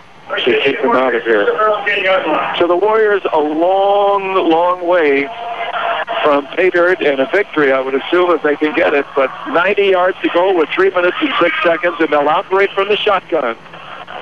Rolling to his left and ducking under a defender. Now gets away and has some room. 20-yard line. 25-yard line. Just short of the 25. First down at 10. Brandon Marquez ducked under a defender, and I mean he ducked under him. Those arms must have given him a draft as they went over his head. And then he escaped the second defender in the backfield and gets out to the 25-yard line, just short. That was an amazing run. And the Warriors have no timeout, so they have to be in a hurry-up mode here, Ray. Have to hurry up to the line. From the shotgun, Marquez rolls to his left and throws out here and throws complete, close to a first down. It'll be just a little bit short. It is. It looks good to me. Matthew Tracy, again, who has been the favorite receiver tonight, takes that one. Warriors hurry to the line, 2:36 to go. They got the first down. Good placement. Just over that first down marker, just over the 35-yard line, and it's first down and 10 from the 35. Start the clock, the official signals, and Brandon Marquez awaits a snap, rolls to his right, throws out here, has a receiver, complete. Another 40 down, 7-yard line. 47-yard line.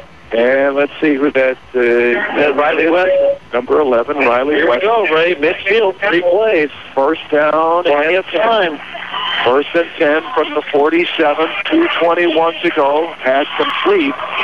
Clock keeps running. 2 receivers in motion to the left. They line up in the slot. 3 receivers left side. Brandon will roll that way and throws and throws. It is caught at the 40-yard line. And now Matt Tracy, a good catch in traffic and a terrific throw. I am really surprised. Brandon Marquez, who has had trouble, really throwing that ball time after time accurately. That was a perfect pass between 2 defenders. And a great catch by Tracy to hold on as he was hit immediately. First and 10, 40-yard line of Crescent Valley. Warriors trying to pull a miracle. Marquez back to throw. Throws incomplete. Incomplete. As Riley Wessel turned around maybe a little too quickly. I think he could hear that defender who put a whomp on him. But I think he turned before he had the ball. He probably should have caught it. That's Brad Taylor, that defender you're talking about, Ray. But it doesn't hurt the Warriors. It stops the clock. Minute 49, second down. But Riley was turning to look at that defender before he had control of the ball. It's incomplete. Second down and 10 from the 40 of Crescent Valley. Trailing by 3. Even getting close enough for Brandon Marquez to get the tie in this game. He can kick field goals. Failed on one earlier. The throw out complete and no incomplete. Off the hands of the intended receiver. Crescent Valley wanted a complete and a fumble off the hands of Riley Wessel at the 35, but Riley did not hold on to that one long enough. Then he turned, and as he turned, he dropped the ball. Lane Crony, number 6, with getting his hands in there to flip the ball out of the hands of Riley Wessel. Let's go Warriors, 3rd and 10. A minute 45, all that remains in the game. 3rd and 10 from the 40. Brandon Marquez, far side of the field, left hash mark from the shotgun, rolls to the right, looking out here, tries to escape the defenders and cannot, and is brought down for a considerable loss. Well, actually a couple of yards, 2 or 3 yards, but it'll be 4th and about 13 coming up. Well, they say 4th and 11. And looking across at the yard marker, I think that's right, probably 11, 12 yards. Yep. 4th down and 12. Brandon Marquez from the shotgun. Crowd stands. Marquez looking, throws out here, throws a prayer, and it will not be answered. Matthew Tracy was at the end of that prayer, and the throw was much too long, and not only that, he was well covered on the sideline. Left sideline incomplete. Too bad. And the Warriors' hopes are dashed. The only hope now with a minute 10 is that Crescent Valley makes a key mistake.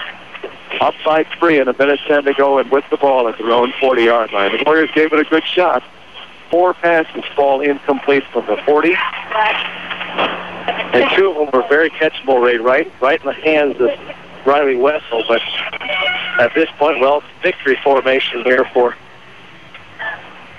Crescent Valley. They're just going to take a couple of knees here. No timeouts for the Warriors. So what we're talking about with Tampa Bay and their offensive coach Shiano, who when Eli Manning went to take a knee last week, they charged through the line like they wanted to kill him and get a fumble. And there's plenty of time. A minute 10, you can't take a knee yet. And he will. And they will politely, the discussion last week was 5 seconds remaining for the New York Giants when Eli did that. And Tampa Bay tried to force the fumble because they thought if they could get a fumble, they had a shot for a field goal. With a minute 10, would you be that polite? Seriously, it's a minute 10. It's not knee time with a minute 10. Would you agree with that? I don't know. No? Let's, Sanders. Now they're going to just watches the clock roll here, and too much time. The clock stops for 32 seconds and too much delay of game. Like the 23 seconds of the time he will take a knee. It's interesting, the discussion of Manning last Sunday against Tampa Bay. Sanders takes the knee, game will end with 13 seconds remaining on the clock. And Crescent Valley has a home win tonight, a tough one, but they beat the Warriors 23-20. A tough loss to swallow for the Warriors. They had their chances in the first half to score some points that would have had enough for the victory tonight. And also, they looked to be on their way on their last drive, but fell short. Good defensive effort by Crescent Valley, and they get the win. I think it's interesting, though, and Scott the Landrum joins us here. We're going to close the window. Please close out the crowd. So we can think a little more easily. Oh, that's the bottle of water there. I thought it was the microphone again. I've heard that crash before. It's water. With the two of you here, last Sunday, we were talking about this, when Eli Manning is at about the 5-yard line. Well, actually, I don't know. He was close to the goal line, wherever it was. I didn't see the game. But there were 5 seconds remaining. And he took a knee, and Tampa Bay decided that they would rush. And Tom Coughlin of the Giants was upset afterwards, and he said they could hurt Manning by rushing at that point because the linemen figure it's just normal play. He'll take a knee and no one's coming through. And I'm not sure if it's Greg Bacciano of Tampa Bay said afterwards, the game is still alive at that point. If we stop and get a fumble, we've got a chance maybe to kick a field goal. If the game is still active, there's no reason that we couldn't do that. Now, there was a minute 10 seconds. Scott, no, don't call. Don't look at your phone. this modern thing of people on their hands. He's multitasking. He's listening. I'm an older man. I'm sure I'll be 35 next month. All right. A minute and 10 seconds left when Sanders took the first knee. Would you be polite and allow him to take a knee with a minute and 10 seconds to go? And I ask that question seriously of both of you. Well, it's courtesy, because if you see the formation, the way the formation is, What courtesy is take a minute and 10 courtesy is that it's a defensive player that's on his knee. You don't want to clobber somebody. No, you don't. But then they're too stupid. I'm gonna, you don't take it with them 10. You don't say, well, that's it. You want to run a play and risk a fumble? What do? You take a knee? Okay. If you want to take a knee with a minute 10, that's it. Well, take a knee with 3 minutes left then. But there was a minute 10. So a minute 10 is too long in the ball game to take a knee, and I think that it was the Warriors wouldn't do this, and they were polite enough. It's high school football. They would have taken a shot. Well, I'm saying that it's a little bit foolish, and there should be a discussion of it, whether it would be reasonable to attack the quarterback, and I say yes with a minute 10. There's plenty of things could happen with a minute 10. Sometimes, Scott, you're a little off mic, though. You need to come closer to us, okay? I was just giving you an example. Like sometimes, a quarterback will take the snap and then take like 3 or 4 steps back and then take a knee. Why couldn't it be illegal then? I mean, he's taking this lolly time to go down. Good point, because then it looks like a play. Yeah. All right, and then the defense can come. Yeah. All right, and he takes a knee and he's surrendering. Yeah, you're not going to hit him. He takes like 3 or 4 steps back. So you're not going to hit him that point. Yeah. But if he's just going to take a knee, when that snap comes, with a minute and 10 seconds, you're moving. You discuss it at home. I'm a little surprised. I think that's a little bit long to take a knee in the ball game, but moot point, I suppose. Coach Fitz says, kill him.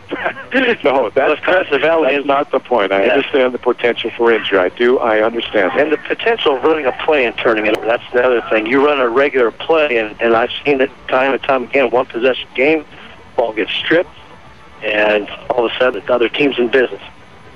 So you take the victory formation, everybody knows that you're lining up, and nobody really goes hard. Maybe you would be a coach that would say all 11 guys go full forward. Bust through that line. With a minute and 10 seconds. That's the point. All right. Discuss it at home. Get back to us. Final score, 23-20. Crescent Valley wins it. They go to 1-1 in the league. The Warriors fall to 1-1. And again, I think, and I didn't mention this in front of you, Scott, I think this is a game for first division among the first 4 in the league. That the winner tonight has a good shot at being among the first 4 with Lebanon, or not with Lebanon, but with West, Silverton. Corvallis is getting blasted tonight, so maybe they both have a chance still if they can take care of Corvallis. But I think Crescent Valley has put themselves into the first 4 finishers in the league, and we'll see what happens to the Warriors next Friday night at Woodburn. 23-20, Crescent Valley wins it tonight. We'll take this time out, come back and wrap things up. Has your stove lost its heat? Is your fridge or freezer no longer cold? Does your washer leave soap in your clothes, or has your dryer stopped tumbling? Then who are you going to call? Like New Appliance at 259-1131, of course. Like New Appliance, where every appliance shines like new. Lynn Lane's in Lebanon, home of the best burger in town. The place to bowl is Lynn Lane's Bowling Center on South Main Road in Lebanon. And the people are real nice. And the Head Pin restaurant, I'd go there even if the bowling alley wasn't attached. Good family fun. Bowling. Porcupines are cute, but they can ruin your tires if you run over their tail. Luckily at Les Schwab, along with great prices, every one of our car or pickup tires comes with the kind of protection most other places don't give you, like free flat repairs and more. Les Schwab, doing the right thing since 1952. It's Albany Burgerville Back to School Fun. This coming Tuesday, 11 a.m. to 7 p.m. Original hamburgers only 90 cents. Cheeseburgers $1. Regular fries $1. Regular drink $1. Bring in an unopened full-size box of cereal to help the Sunshine Food Drive. Albany Burgerville celebrating Back to School Fun this Tuesday, September 18th. Hi, I'm Dave Wood, President and CEO of Willamette Community Bank. We are proud to support our local high school sports, music, and scholastic programs. Be part of the team and get behind our schools and our future leaders. Willamette Community Bank, service like no other, we promise. Member FDIC, equal housing lender. Good, tasty food. That's why Bing's Kitchen has been a lunch and dinner favorite for over 40 years. Choose Chinese or American meals that can satisfy the entire family or a gathering of up to 40 people on the South Santiam Highway in Lebanon. Choose Bing's Kitchen, where the food simply tastes best. We're Linco Federal Credit Union. Keep your money in Linn County with Linco Federal Credit Union. Enjoy a visit with one of our friendly staff at a neighborhood branch near you today. Linco Federal Credit Union in Albany, Lebanon, and Sweet Home. In Lynn, you're in. The Walmart Superstore is exactly that. One superstore with virtually everything you might have on your shopping list. Everything you need, a great selection, and of course, lower prices always. The Walmart Superstore in Lebanon. 1580 KGAL. Back here at the Field of Dreams, and the dream about an undefeated conference season has been dashed tonight for the Warriors as they lose 23-20 to the Crescent Valley Raiders. The Warriors had the ball and were driving at the end. We were talking about, of course, a touchdown, probably with time limited, and all that Brandon Marquez would have to do with 3 minutes in the game is take 15 knees. Apparently you can't hit him. The final drive, that drive for a touchdown would have won the game for the Warriors, but all they needed was to get close enough to give Brandon Marquez a shot. We saw him kick about a 47-yard field goal, Scott and I, when we were in Ashland. He was warming up, a night on which he couldn't play quarterback because he had suffered a concussion the week prior, but he was kicking and practicing field goals before the game in Ashland. He kicked one at 47 yards. So really, the Warriors were not that far away on that drive as they were at the 40. They needed maybe another 10 yards to get it within his range and even attempt a field goal. But 4 downs, 4 incomplete passes. They turn it over to Crescent Valley, and Crescent Valley says, "I'm sorry, we can't be touched, game done. We'll take the knee," and that's the way it was. Yeah. What are you computing over there, young man, with the thing in your hand? Talking to my son who has a phone. They probably had the 45-point mercy rule. He's probably home by now. Well, why don't you take a headset here? It's the proper equipment to be using up here. I feel like a parent with a teenager here. Put your phone down. Oh, boy. Put the phone down and go get the quarterback from Crescent Valley. Also, I was tracking the South Albany score. South was down 3. They had the ball at the 2-yard line with 20 seconds left, so potentially game-winning something there. I'll keep you updated here. How do you know that? South and Dallas? Twitter. It's on Twitter. Tweeting. Somebody is tweeting from the South game? Oh, yeah. I tweet from this game. There's a whole bunch of games all over the league, all over the state that tweet. I got all sorts of scores, right? Tweet. You know, at the least you could do for someone such as I is, could you find a better word for it than tweet? Well, I wish we could. South Albany leads 40-36 with 16 seconds left. Oh, there you go. I thought, what were you saying, South? They scored a touchdown? They scored a touchdown. Wow. So they will win. Well, unless Dallas runs the back, yeah. Oh, no, just take a knee. Oh, wait a minute. Dallas will have the ball now, so I don't think they'll take a knee. Well, South will take a knee. South will take a knee when they kick off. Let's see. That's it. There's a couple other scores. What's going on today? And a couple other scores here. Silverton 49-0 over Corvallis. Final. Wow, but they led, what was it, the 30? 42-0 at the half. 42-0 at the half? So they took it easy. Yeah, West won 56-13 with the running clock, so that's pretty good. And they led 56-0 at the half, or 50-0? 56-0, yeah. 56, wow. Marist 48-7 over Marshfield. Mountain View 23-13 over McNary. Let's see, Bend 13-6 over Franklin. That's pretty much Ashland 17-7 over. Don't forget to stay close to the microphone. Here's a piece of modern. Well, this isn't modern equipment. This is older equipment. Yes. So I wouldn't expect you to know how to use that. I don't. And let's see here. Ashland won 17-7 over Churchill. It's good to see the Warrior opponents winning. Really, the Warriors dominated a lot of statistical categories today. It was just the turnovers. They came at the worst possible time for the Warriors, and penalties. Robbie had that penalty yardage in total, so he can give you that. But those were the 2 things that killed the Warriors. They outgained Crescent Valley 345-270 in the game. Wow. Yeah.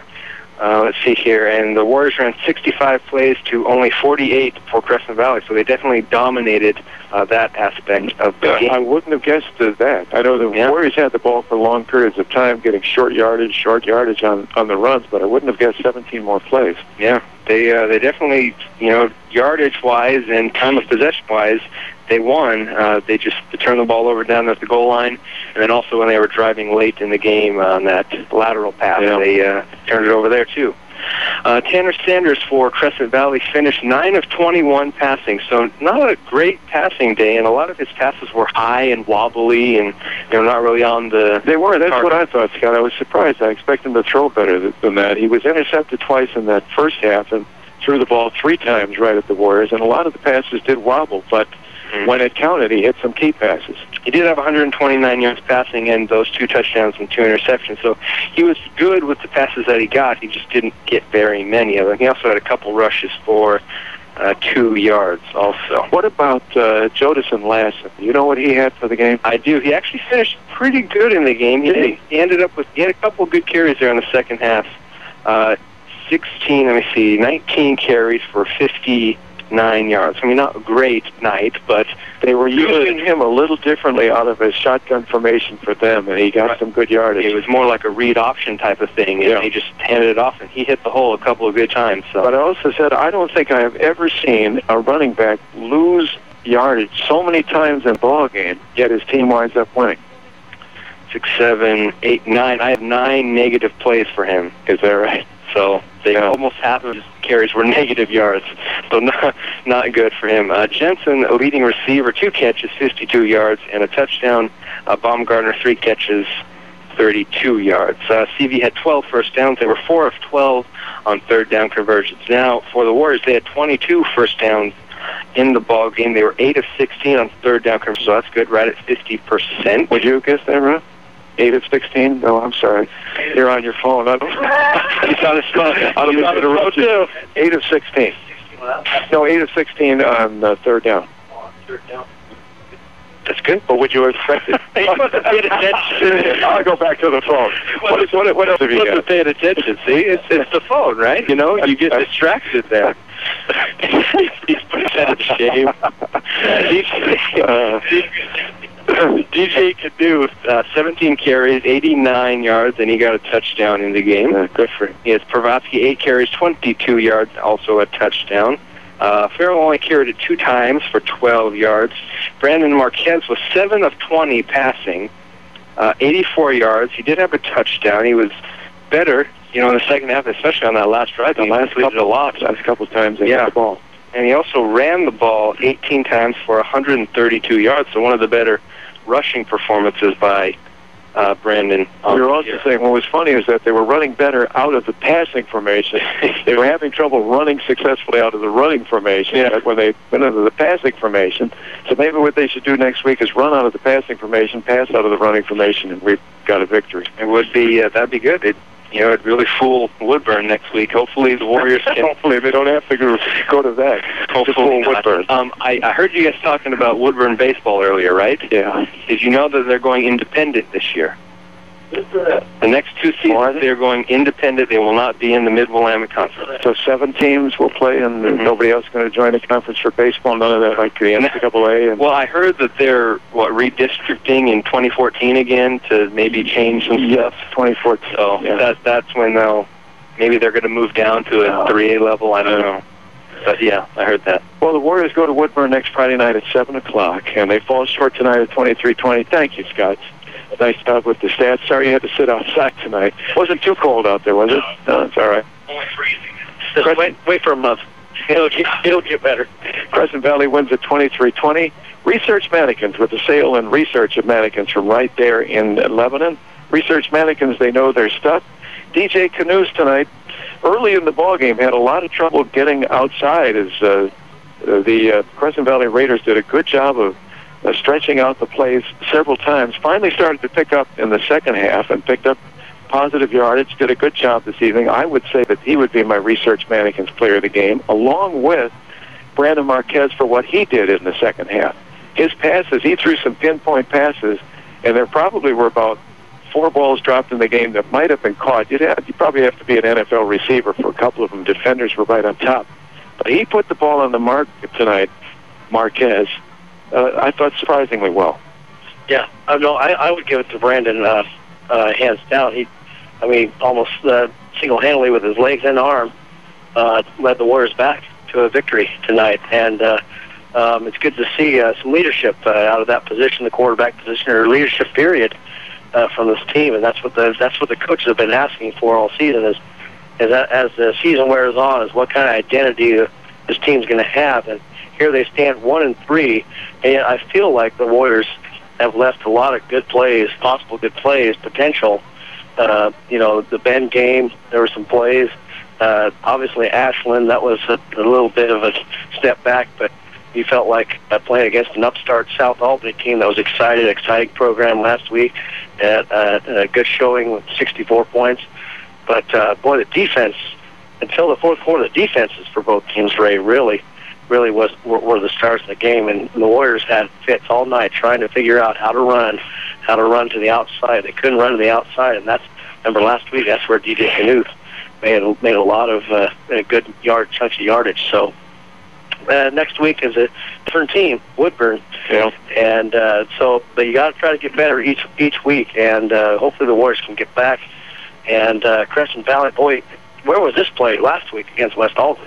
I mean, they looked like they were a tough team tonight. I mean, last week, how did Lacoste run for 331 yards against this defense? It's pure physicality, like Scott said. It's just you got to be tougher. You got to push people around, and just couldn't do it enough tonight. And the scoreboard still shows it. I wish they'd turn that off. It's really annoying me. It still shows the scoreboard. South won. South wins against Dallas. Oh, wow. Good for them. Well, we both agree on Brandon Marquez. I would also mention DJ, though, for whatever was 89 yards. And I thought his ability to run the ball finally started to get the game rolling for the Warriors. He scored on an 18-yard touchdown in the first half, which was their lone touchdown. Warriors a couple of times missed attempts at extra points. It would have been tied at 14. The Warriors missed their first touchdown, trailed 7-6. They missed a two-point conversion on their second touchdown, trailed 14-12. Might have been different had they hit those two-point conversions. But nothing changes. Let me ask the young man, I've forgotten your name. Stewart. A minute and 10 seconds to go, and Tanner Sanders takes the knee. Fair game? You say? Fair game to go up to the quarterback and tackle, or leave him alone. Victory. A minute and 10 seconds to go in a 3-point game. You're not down by 10 points. It's doable. It's even a field goal if you can get that ball somewhere within reasonable distance. A minute, 10 seconds to go. I say the quarterback should be fair game at that point. You don't want to hurt him. I'll say this from a unbiased standpoint. Unbiased standpoint. I'm not sure if it could be hurt. Yeah. Because my allegiance is at the row. Oh, you coach the Dragon. He's a Dragon.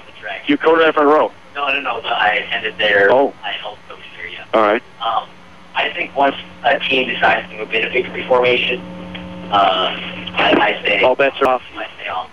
Yeah. Let me get the official outside. You say once they go into the victory formation, off limits. Yes, that's just my personal opinion. Even though it's a 3-point game, it's the victory formation. But there's a minute, 10 seconds left. You can't tell me why don't. All right. If Lebanon gets the lead next week, and it's even the first quarter, we're going to take the victory for formation. Leave us alone. I have to kick on. You don't have to answer this. But what do you say then when an aggressive lineman goes in and chops down the quarterback and you hyperextend or ACL tear?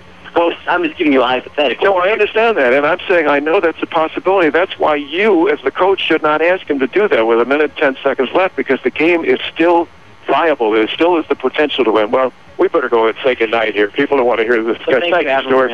Thank you, Stuart. Stuart, a nice young man who knows my son.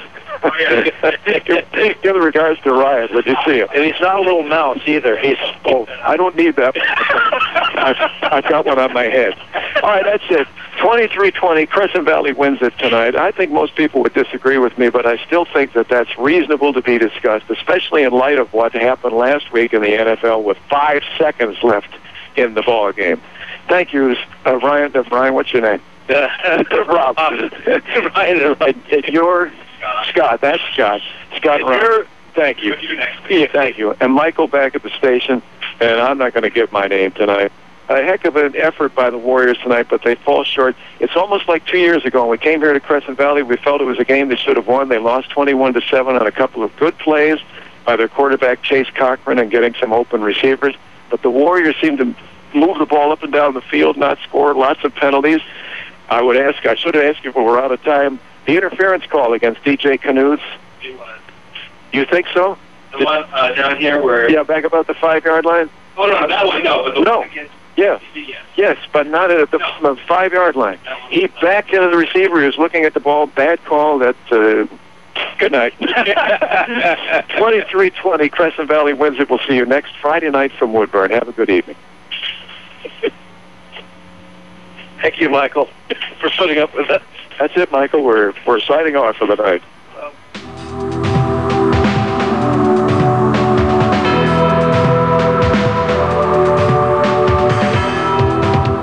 Thanks for listening to Warriors Football on 1580 KGAL. You can follow the Warriors all season long, every snap, every score, every game, home and away on KGAL. Tonight's game has been brought to you by Economy Supply Building Center, Mama's Fine Italian, City and Suburban Electric, Lassen RV, Power Honda, Ixtapa Mexican Restaurant, Linco Federal Credit Union, Burgerville, Crabtree Automotive, Lynn Lanes, Willamette Community Bank, Les Schwab Tires of Lebanon, Bing's Kitchen, Like New Appliance, Len Benton Tractor, Wilson Motors, and by Canega Tire Factory. Listen throughout the season for more exciting Warriors football action. This broadcast is exclusive property of Eads Broadcasting, Smart Talk 1580 KGAL, and Radio Robbie Productions. U.S. copyright law protects this broadcast. Duplication or rebroadcast of any portion of this program is strictly prohibited without prior written consent. We now join our regular programming.